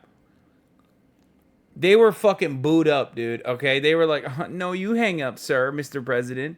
Like, no, you find me 11,472 votes. Made to question the results of election. And we have. And when we can't make a call to question election results, then this country ought to just forget about it. you weren't just questioning the election results. I was You were asking questioning the him to election. find you votes. And I should note that there is no evidence of fraud. There is no rigged election in the state of Georgia. I want to get back to the audience, though, Mr. President, because those are false claims you're making about what happened in Georgia. Jordan Tullenberger is here. He's an undeclared voter from Hollis. He voted for you in 2020. Jordan, what is your question for President Trump tonight? Thank you, Mr. Trump. Thank you very much. I'm 26. I'm a veteran. I help manage a private aviation company. You want a job? I'd love one, yeah. I'm looking for somebody very good. I'm not for mandates or government interference in private business, but I've Right. seen Republicans going after us like DeSantis after Disney. Right. What would you do as president to protect us from government interference? Well, I'm the one that. Wow. Wow, that's a mole, baby. That's a mole, baby. I know a mole when I see him, dude. God damn, he just threw a fucking underhanded softball, dude. He's like, here, sir, this one's for you. Knock it out of the fucking park. God damn, dude. He's so excited. Look at his face. Really, right. Private business, but Right. I've seen Republicans going after us like DeSantis after Disney. Right. What would you do as president to protect us from government interference? Well, I'm the one that really wants to protect you. All of these fake investigations of me are about election interference. They think because I'm leading Biden by 11 points, 7 points, 9 points, I'm leading DeSanctimonious by a lot, by 40 points or 45 points. I think he ought to just relax and take it easy and think about the future, because right now his future is not looking so good. I will tell you. Dude, no, don't say DeSanctimonious. Hit him with a little Rhonda. Dude, one day Donald Trump's going to say little Rhonda, and that's how you guys are going to know he hired me. Okay? That's when you'll know. When he says little Rhonda, that means his team is listening. Okay? Little Rhonda. It's so good. It rolls off the tongue. Or Meatball Ron. Oh, God.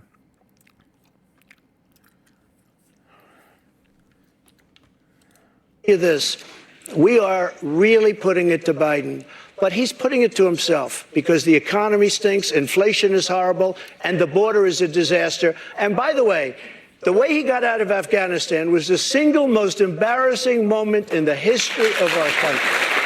Mr. President, I have one more question for you here tonight, and I think while we in front of the voters here in New Hampshire, this is a fundamental question for you. You are running in the 2024 race. If you are the Republican nominee and you are in that 2024 race, will you commit tonight to accepting the results of the 2024 election? Yeah, if I think it's an honest election, absolutely, I would. Will you commit to accepting the results of the election? Yeah, I mean, he just like, he knows how to deflect away from that. Regardless of the outcome. You want me to answer it again? If I think it's an honest election, I would be honored to.